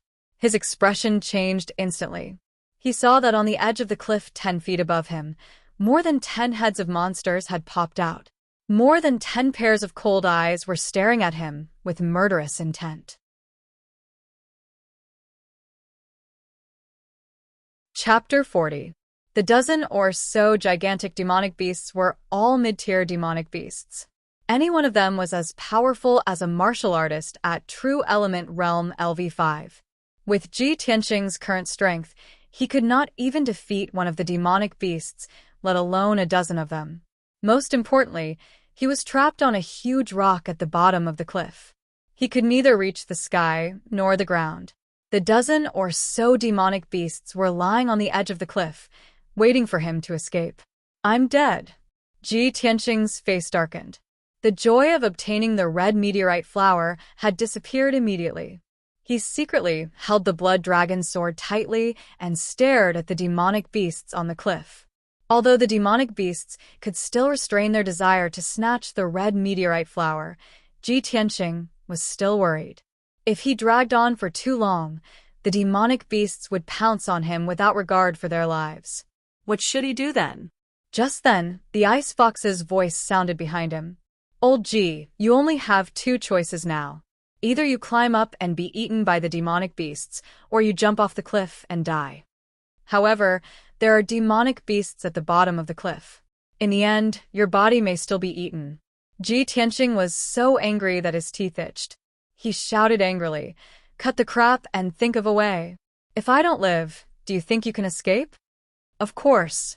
The ice fox smiled proudly. "Old Ji, are you stupid? I can fly." As it spoke, it flapped its little wings proudly and flew around Ji Tianqing. Ji Tianqing was so angry that he almost vomited blood. He decided to keep quiet so that he would not be angered by the ice fox. He frowned and thought for a while. Then he thought of an idea. "Little fox, I'll give you the red meteorite flower. Take it and fly to the top of the mountain. Lure the demonic beasts away." Before he could finish, the ice fox had guessed what he wanted to do. It shook its head and refused. "Humph. Don't even think about it. You want me to lure the demonic beasts away? Create an opportunity for you to climb up? Am I that stupid?" You... Ji Tianqing was so angry that his chest was blocked. He took a few deep breaths to suppress his anger. At this moment, Little Ice Fox suddenly pointed to the sky and cried out in surprise, "Hey, old Ji, look. Big-breasted chick is here to save you." "What big-breasted girl?" Ji Tianqing glared at it and looked up at the sky. In the sky above the cliff, a huge white spirit crane suddenly flew over. The spirit crane flapped its wings gracefully and slowly descended towards the rocks on the cliff. Although the night was dark, Ji Tianqing could still vaguely see a beautiful woman in a white dress standing on the back of the spirit crane. It was Yun Yao. She stood proudly on the back of the spirit crane, holding a sword with a black scabbard in her left hand. Her waist-length black hair danced in the wind, making her look like a fairy that had descended to the mortal world. There was a commotion among the demonic beasts on the edge of the cliff. They all showed strong hostility and roared at the spirit crane. At this moment, the spirit crane landed in the air 10 feet away from the ground. Yun Yao suddenly made her move. She held the sword with her right hand and pulled out the sword with a clang. In the dark night sky, a 5 feet-long cold light suddenly lit up, like a pool of autumn water. Swish, swish, swish, swish. Yun Yao waved the sword in her hand and slashed out 6 3-feet-long cold sword light towards the demonic beasts in the rocks. The 6 sword light lit up the night sky and instantly flew out 10 feet away, stabbing 6 huge demonic beasts. Bang, bang, bang, muffled sounds were constantly heard, mixed with the miserable cries of many demonic beasts. Cold light flashed in the rocks. Several millstone stones were cut into pieces by the sword light, splashing out countless broken stones. Ji Tianqing could clearly feel that the earth was trembling. There were also several big stones that collapsed from the edge of the cliff and smashed into the bottom of the cliff. Although this was the 3rd time he had seen Yun Yao make a move, he was still shocked. However, he still felt shocked in his heart, and an imperceptible look flashed through his eyes as he looked up at Yun Yao. After a while, the demonic beasts scattered and ran for their lives in panic. Only then did the cliff return to its peaceful state. The crisis was over. Ji Tianqing quickly climbed up the cliff along the vines and returned to the rocks. The spirit crane had landed on the ground and was standing proudly in silence. In the surrounding rocks, there were 6 corpses of middle-rank demonic beasts. They were all killed by a single sword strike. The beautiful woman in white, Yun Yao, was also standing on a millstone stone in the rocks. Seeing Ji Tianqing climb up from the bottom of the cliff, her beautiful face that was originally as calm as water revealed a trace of astonishment. "It's you?" Obviously, Yun Yao did not expect to meet Ji Tianqing here. Ji Tianqing walked to 10 meters away from her and stood still. He revealed a gentle smile and nodded. "It's me, Miss Yun Yao. We meet again." The little icebox lay on his shoulder and looked at Yun Yao with a smile. No one knew what it was thinking. Yun Yao glanced at Ji Tianqing and said calmly, "I didn't expect that the first person to find the red star flower would be you." Ji Tianqing raised his eyebrows. "Miss Yun Yao, do you also need this red star flower?" Yun Yao nodded calmly. Yes. "Tonight, you are determined to get the red star flower?" Ji Tianqing asked. Yun Yao was silent for a moment and nodded again. Yes. Ji Tianqing frowned and was puzzled. Why would a top disciple of the Sky Pillar sect like Yun Yao, the #1 genius of the Tianjin region, come to the Taiyi mountain range personally to find the red star flower? Why would a genius like her need a spiritual herb like the red star flower? Or did she have other uses for the red star flower? But no matter what, the red star flower was in his hands and Yun Yao was determined to get it. Therefore, he and Yun Yao were enemies. Ji Tianqing thought about it in silence. Then, he took out the sandalwood box from his bag and walked toward Yun Yao with the box. Seeing this, the little icebox panicked and shouted, "Old Ji, what are you doing? Are you crazy? We risked our lives to get the red star flower. Are you going to give it to her? Hey, old Ji, calm down." The little icebox jumped up and down anxiously and shouted at Ji Tianqing to remind him. However, Ji Tianqing turned a deaf ear to it. He walked toward Yun Yao calmly and handed the sandalwood box to her. "Miss Yun Yao, although we all want the red star flower, I won't fight with you. You saved my life in the southern suburbs of the imperial city of the Green Cloud Imperial City. Now, I'll give you this red star flower as a gift to repay you for saving my life." At this moment, Ji Tianqing was standing right in front of Yun Yao. He was so close to her. Yun Yao's beautiful face and big eyes that were as clear as autumn water were so close to him. He could even smell the faint fragrance on Yun Yao's body clearly. However, Ji Tianqing's eyes were not stunned. There was only calmness and calmness. Yun Yao looked at him deeply. Then, she reached out her fair and soft hand and took the sandalwood box. She opened the box and took out the red star flower. However, after she took the red star flower, she plucked all 5 petals without hesitation. She only took the stamen and returned the sandalwood box with the 6 petals to Ji Tianqing. "I only need the stamen. I'll return these 6 petals to you." They can still help you improve your cultivation base. After she finished speaking, she kept the stamen of the red star flower and turned to walk toward the spirit crane. She did not seem to exert any force with her legs, but her body flew a few feet into the air and landed on the spirit crane's back as light as snow. The spirit crane let out a clear cry. It immediately spread its wings and flew into the sky, flying away. Chapter 41. Ji Tianqing stood among the rocks, holding the sandalwood box with 6 petals in his hands. He raised his head and looked at Yun Yao's back as she left. Her figure was getting farther and farther away. As the spirit crane flew away, she gradually disappeared into the dark night. Ji Tianqing stood there in a daze for a long time, without looking away. At this time, the ice fox picked up a branch from somewhere. It held the branch with its claws and knocked on Ji Tianqing's head. Ji Tianqing suddenly woke up. He turned his head and looked at the ice fox. He shouted angrily, "Little fox, what are you doing?" The ice fox looked at him with disdain and said in an unfriendly tone, "Stop looking. She has left. What are you looking at?" Ji Tianqing was too lazy to respond. He put the sandalwood box into his bag and was about to go down the mountain through the rocks. The ice fox flapped its wings and flew beside him. It asked in a mocking tone, "Ji, do you know her? Do you like her? Do you like her because she is beautiful? Or do you like her breasts and long legs? Ji, I don't want to nag at you. If you like her, go after her. If you can't get her, just pester her. If you keep it in your heart and don't say anything, how will she know that you like her? Ji, I look down on you. Hey, Ji, why don't you say anything? Are you still thinking about that chick?"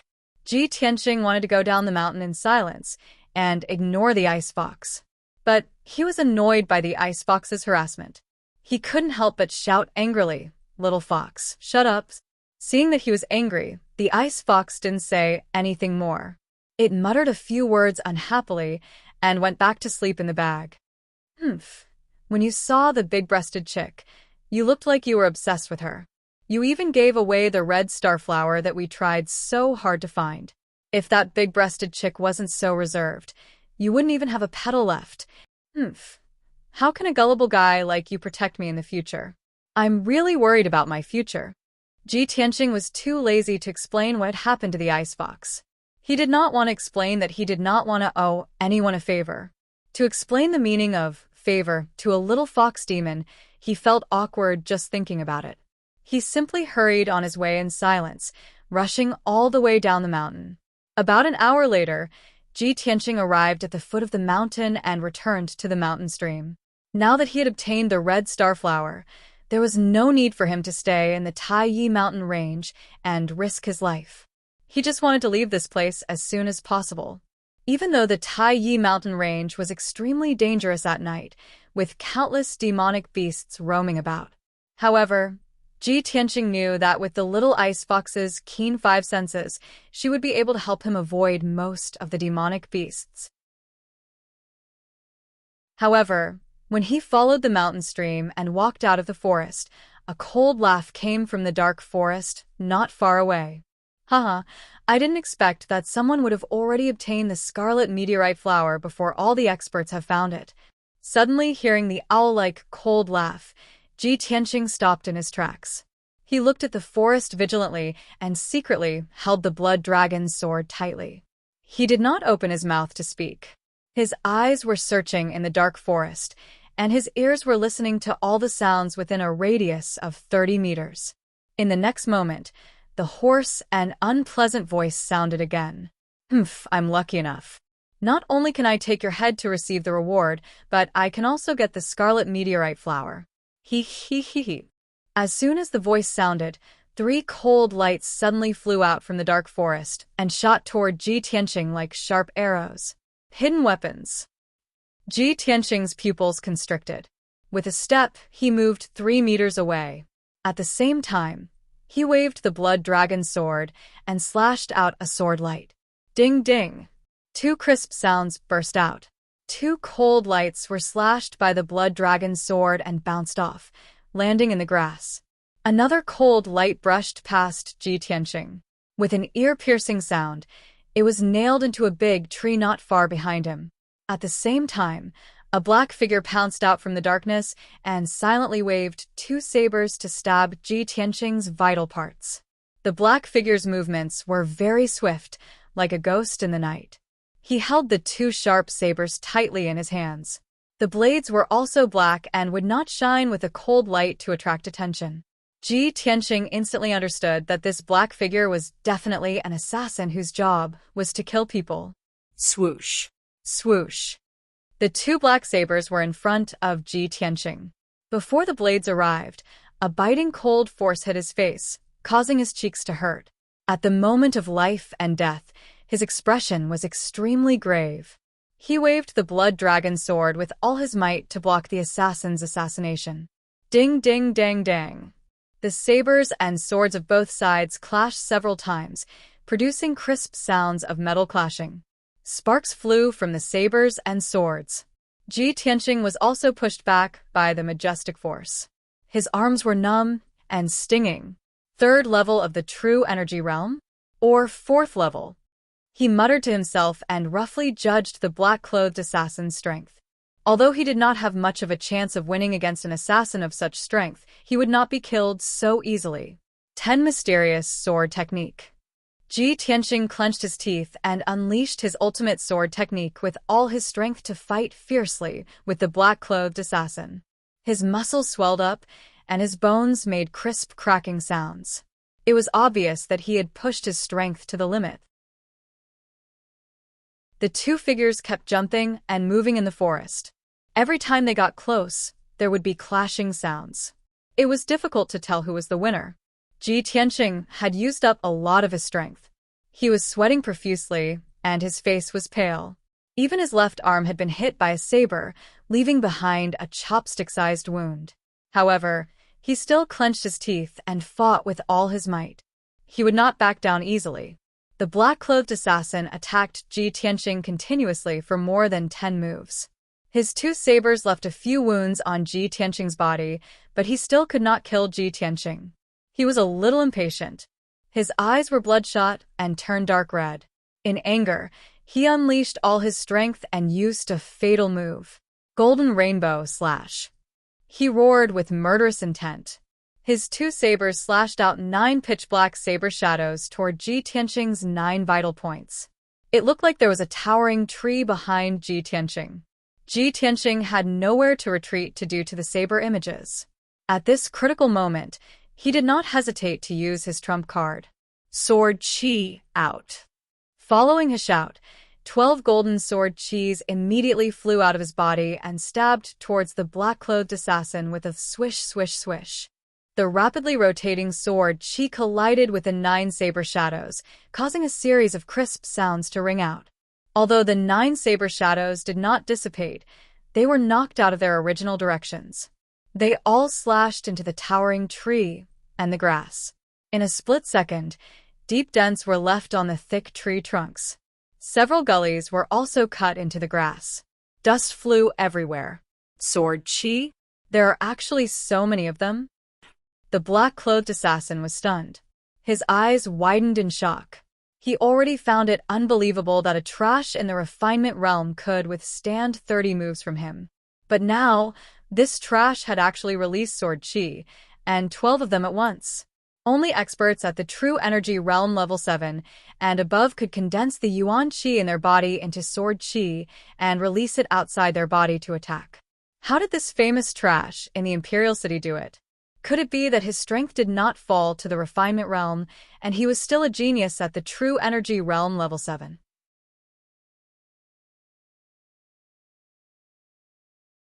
Chapter 42. The black-clothed assassin could not understand, nor did he dare to believe this fact. While he was still in a daze, 12 streaks of sword chi had already arrived in front of him like lightning. Swish, swish. Sword chi crisscrossed, and a faint golden light flickered in the night sky. The black-clothed assassin's chest, shoulders, and face were instantly pierced with 12 wounds. Dark red blood spurted out from the wounds. When experts exchanged blows, they couldn't afford to be distracted or hesitate. The 12 wounds on his body were the result of being in a daze. Although these injuries were not fatal, the excruciating pain made him suck in a breath of cold air, and his back broke out in cold sweat. The black-clothed assassin flew into a rage, fiercely waving his two blades. After shaking off the many sword energies, he charged towards Ji Tianqing. "Bastard, die." As the black-clothed assassin pounced over, there was also a thick murderous aura that made people tremble in fear. Ji Tianqing was still calm and composed. He did his best to control the 12-sword qis to block the assassin's attack. In this way, the black-clothed assassin was unable to approach him any longer, and he was surrounded by danger by the numerous sword qi attacks, causing him to be in an extremely sorry state. In a short span of 10 breaths, the black-clothed assassin had been stabbed 37 times, and his body was covered with wounds. Blood gushed out and soaked his clothes, making him look like a bloody person. He looked exceptionally ferocious and terrifying. Even the ferocious Crimson Fire ape would not be able to withstand such heavy injuries, let alone a 4th-level true energy stage assassin in black. The consequence of losing too much blood was that his vision became blurry, his strength quickly dissipated, and his footsteps became even more unsteady. The black-clothed assassin's heart was filled with terror. He no longer had any will to fight, and only wanted to turn around and flee. However, Ji Tianqing controlled the 12-sword qis and chased after him, stabbing into his head and neck. The black-clothed assassin barely managed to take 5 steps before he fell to the ground with a plop. He lay on the ground and twitched for a while before he breathed his last. After all, his neck and the back of his head had been pierced by the sword qi, and those were fatal wounds. Fresh blood splattered on the grass, filling the air with a thick stench of blood. When Ji Tianqing saw that the black-clothed assassin was dead, he immediately retracted the 12-sword qis into his body and fell weakly onto the grass. Within a day, he had manipulated the sword qi in his body to fight twice. This greatly exhausted his mental and physical strength, and he was already on the verge of fainting. He closed his eyes and lay on the grass, feeling that every nerve in his body was exhausted. His head was so heavy that he just wanted to sleep. At this moment, the little ice fox flew out from the gloomy forest and landed beside Ji Tianqing. Just now, when Ji Tianqing was fighting with the black-clothed assassin, it saw that the situation was not good and quietly hid in the forest, waiting for the battle to end before coming out. There are many demonic beasts in the Tay Mountain range that have a grudge against me. I didn't expect you to be hunted down by your enemies as well. Sigh. How are we going to escape in your current state? The little ice fox sighed and muttered, but its little paws were not idle. It hurriedly took out 2 small jade bottles from its bag and pushed them in front of Ji Tianqing. Ji Tianqing panted for a while and recovered a little of his strength. He hurriedly opened the small jade bottle and poured out a few elixirs to consume. He closed his eyes and lay down for another 15 minutes. When he heard the roars of demonic beasts coming from all directions, he forced his exhausted body to stand up shakily. The stench of blood on the grass will attract the demonic beasts. We should leave now, he said in a weak voice and carried the bag and the blood dragon sword on his back. With heavy steps, he walked into the darkness. In the next few hours, Ji Tianqing endured his injuries and hurried on with his journey while gritting his teeth. With the help of the little ice fox, he was always able to avoid those dangerous demonic beasts in advance, as well as some warriors who were searching for the red star flower in the mountains. Along the way, there were scares but no mishaps. However, his mental and physical strength were exhausted. Every time he went over a mountain, he had to rest for 15 minutes. During this time, he also ate elixirs and dry rations twice. The long, dark night finally passed. When the first ray of light shone in the morning, Ji Tianqing finally let out a long sigh of relief. He found a cave in the mountains and hid in it to recuperate and rest. He first bandaged the wounds on his body and then circulated his energy to heal the injuries in his body. After treating his injuries, he rested in the cave for another 4 hours. When it was noon, Ji Tianqing finally recovered his strength and 60% of his physical strength. He then left the cave with the little ice fox and rushed towards the exit of the Tai Yi mountain range. After he went over 4 mountains in a row, it was almost evening. He finally returned to the exit of the mountain range and entered the lush valley. When Ji Tianqing was crossing the valley, he met a few warriors who were entering the mountains. These people were all here for the red star flower. Their minds were filled with thoughts of how to find and snatch the red star flower. When they brushed past Ji Tianqing, they only glanced at him casually and did not stop at all. But they would never have thought that the red star flower had been picked long ago and was in Ji Tianqing's possession. When night fell, Ji Tianqing quietly returned to Taiyi town. The town, which had been bustling with noise a few days ago, was quiet at this time and had returned to its usual desolation. After all the warriors who came to look for the red star flower had entered the Taiyi mountain range. Ji Tianqing did not return to the Fortune Inn, nor did he look for his frost and snow-chasing wind horse. Because he knew that the people who wanted to assassinate him and the assassins of the blood-clothed tower must be watching the Fortune Inn. The black-clothed assassin who had tried to assassinate him in the mountains must also be from the blood-clothed tower. He was just wondering in his heart who had hired the blood-clothed tower's assassins to assassinate him. Regarding this question, he vaguely had an answer in his heart, but he was not sure yet. In his current situation, it was impossible for him to investigate this matter. The best choice was, of course, to return to the imperial city immediately. That night, Ji Tianqing got a horse in the town and left Taiyi town overnight. For the next 3 days, he galloped on his horse and rushed to the imperial city without stopping under the night and the sky. After a bumpy journey of 2,000 miles, he finally rushed back to the Ji mansion in the morning of the 3rd day. After returning to the Ji mansion, Ji Tianqing did not have time to report the news to his father and went directly to the Breeze courtyard. He told Huan that he would be in seclusion for a few days and that no one should disturb him. Then he entered the secret chamber and prepared to use the power of the red star flower to condense the sword embryo. In the dark secret chamber, the vital energy gathering array was activated and was absorbing the qi of heaven and earth from all directions and gathering it in the center of the array. Ji Tianqing sat cross-legged in the array and held a sandalwood box with both hands. Looking at the 6 silver petals in the box, a gratified smile appeared on his face. His eyes were filled with anticipation.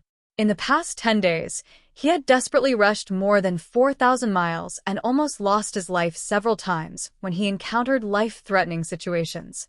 Now that he had the red star flower, the running and danger of the past 10 days were all worth it. He could finally condense the sword embryo. I've been waiting for this day for too long. Looking for your support and recommendation tickets. I'm begging everyone.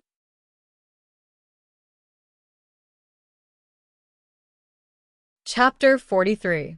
Ever since he started cultivating the sword heart, Ji Tianqing had been looking forward to this day when he could condense a sword embryo. With his current strength at the 9th level of the body refinement realm, when he attacked with all his might, his combat power was comparable to a martial artist at the 1st or 2nd level of the true element realm.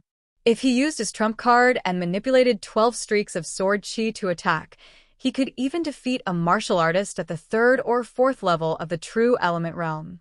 A normal martial artist at the 9th level of the body refinement realm would never be able to do that.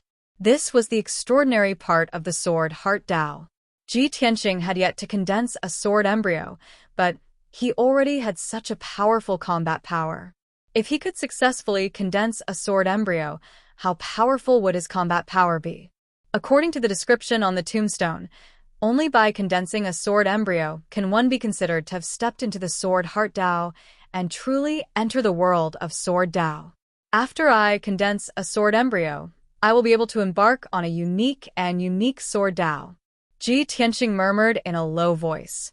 His expression and eyes were incomparably firm. Success or failure depends on this. He took out 6 red star petals from the box and held them in his palm. He opened his mouth and took a deep breath. The 6 petals immediately turned into streaks of silver light and entered his mouth. Suddenly, A surge of majestic energy exploded in his stomach and rushed to his limbs and bones. Ji Tianqing's face instantly turned red. He felt as if a volcano had erupted in his body. His body immediately became boiling hot, and he was drenched in sweat. White steam even rose from his body. Shit. I was too impatient. I took 6 petals at once. I'm afraid my body can't withstand such a terrifying medicinal power. Ji Tianqing cursed in his heart, but there was nothing he could do. Now that things had come to this, he could only grit his teeth and endure it. He hurriedly guided the scorching energy in his body to the meridians in his body. The red star flower grew in the mountains for 60 years and absorbed the essence of the sun, moon, and stars for 60 years. Of course, its energy was majestic and violent. The power of the stars was unfathomable and powerful. Human martial artists did not dare to absorb it. With the weak body of a human, they could only absorb the milder qi of heaven and earth to cultivate. But now, the energy that the red star flower had accumulated for 60 years exploded in Ji Tianqing's body. How could he withstand it? TSK. Chi. After a short while, Ji Tianqing's sweat was pouring down like rain, but it was evaporated into steam by the scorching high temperature, giving rise to puffs of white mist. The extreme pain caused all the muscles in his body to twitch and his bones to emit cracking sounds. His entire body seemed to be distorted and deformed. He could even clearly sense the vast medicinal strength of the scarlet meteorite flower raging within his body and madly destroying his meridians. This caused him both extreme pain and extreme anxiety. Initially, he wanted to consume the red star flower to strengthen his meridians, but he didn't expect that his weak meridians would be completely destroyed, broken, and twisted into a mess. What should he do? How was he going to cultivate in the future? Could it be that his martial arts foundation was completely destroyed, and he could only be a cripple for the rest of his life? Ji Tianqing's heart was filled with a strong sense of unwillingness and anger. He tried his best to circulate his energy to disperse and guide the vast medicinal efficacy of the scarlet meteorite flower. However, when he managed to disperse the medicinal efficacy of the scarlet meteorite flower, guiding it into dozens of scorching torrents and spreading it to every part of his body, the situation became even worse.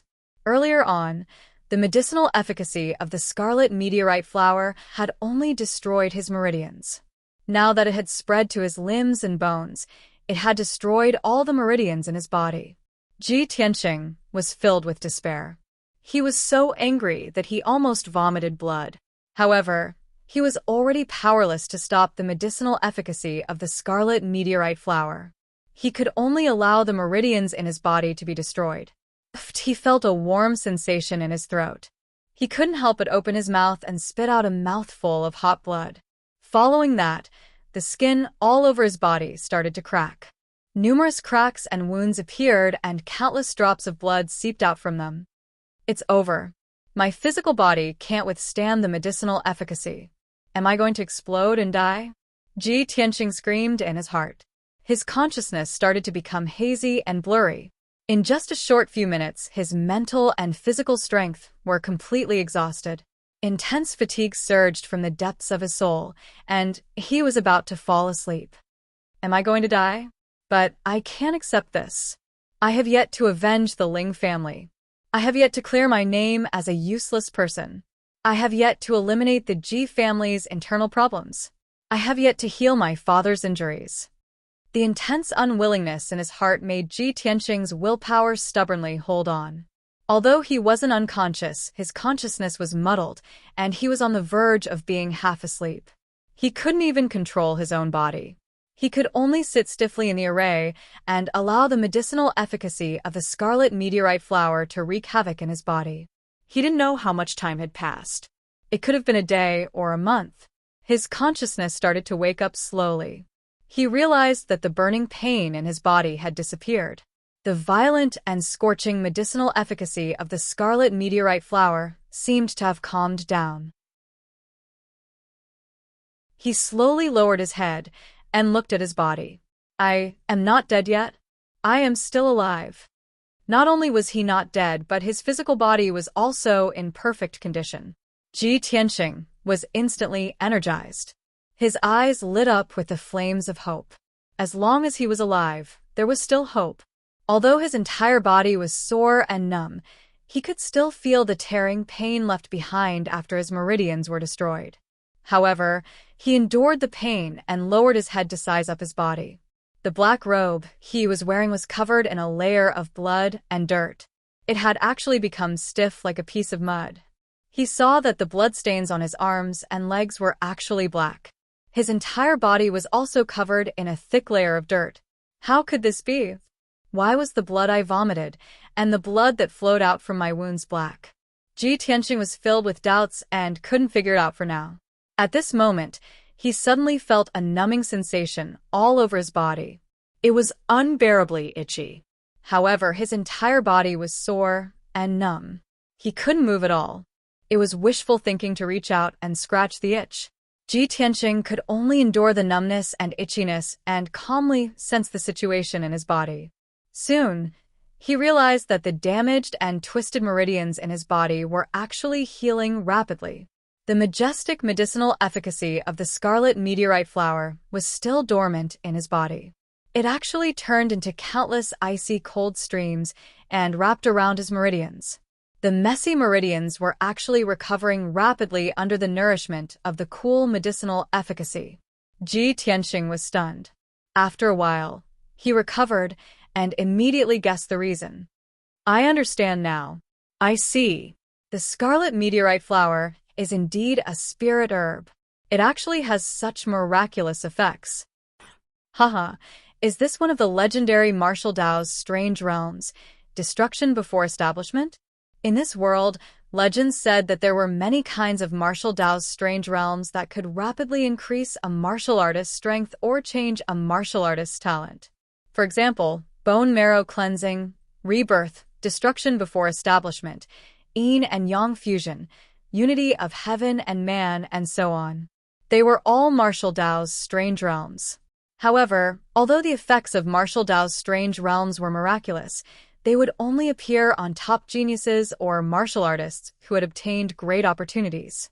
Ji Tianqing's current situation was precisely the destruction before establishment in martial Dao's strange realms. Originally, his meridians were the same as ordinary martial artists. This limited his future achievements in martial Dao. Even if he was extraordinarily talented and had extremely high comprehension, a genius who far surpassed ordinary martial artists. However, he could at most reach the origin core realm in this lifetime before his potential was exhausted. But it was different now. The medicinal efficacy of the scarlet meteorite flower destroyed his meridians and helped him rebuild them. That's right. It was rebuilding his meridians and not strengthening them. After rebuilding his meridians, he had even more powerful potential and talent. His future achievements in martial Dao would definitely be extraordinary. I'll continue to update today. There are a total of 4 chapters. Brothers and sisters, please support me by bookmarking and recommending me. Everyone can also leave a comment. Remember to leave a 5-star review. Please, brothers. You're tuning in to the Passion Pages YouTube channel. We're so grateful for your support, and don't forget to subscribe to join us on this incredible journey through captivating stories. Your generosity through donations truly makes a world of difference, as it's the primary source of revenue that allows me to expand and enhance this channel for you. Thank you from the bottom of my heart for being a part of this adventure.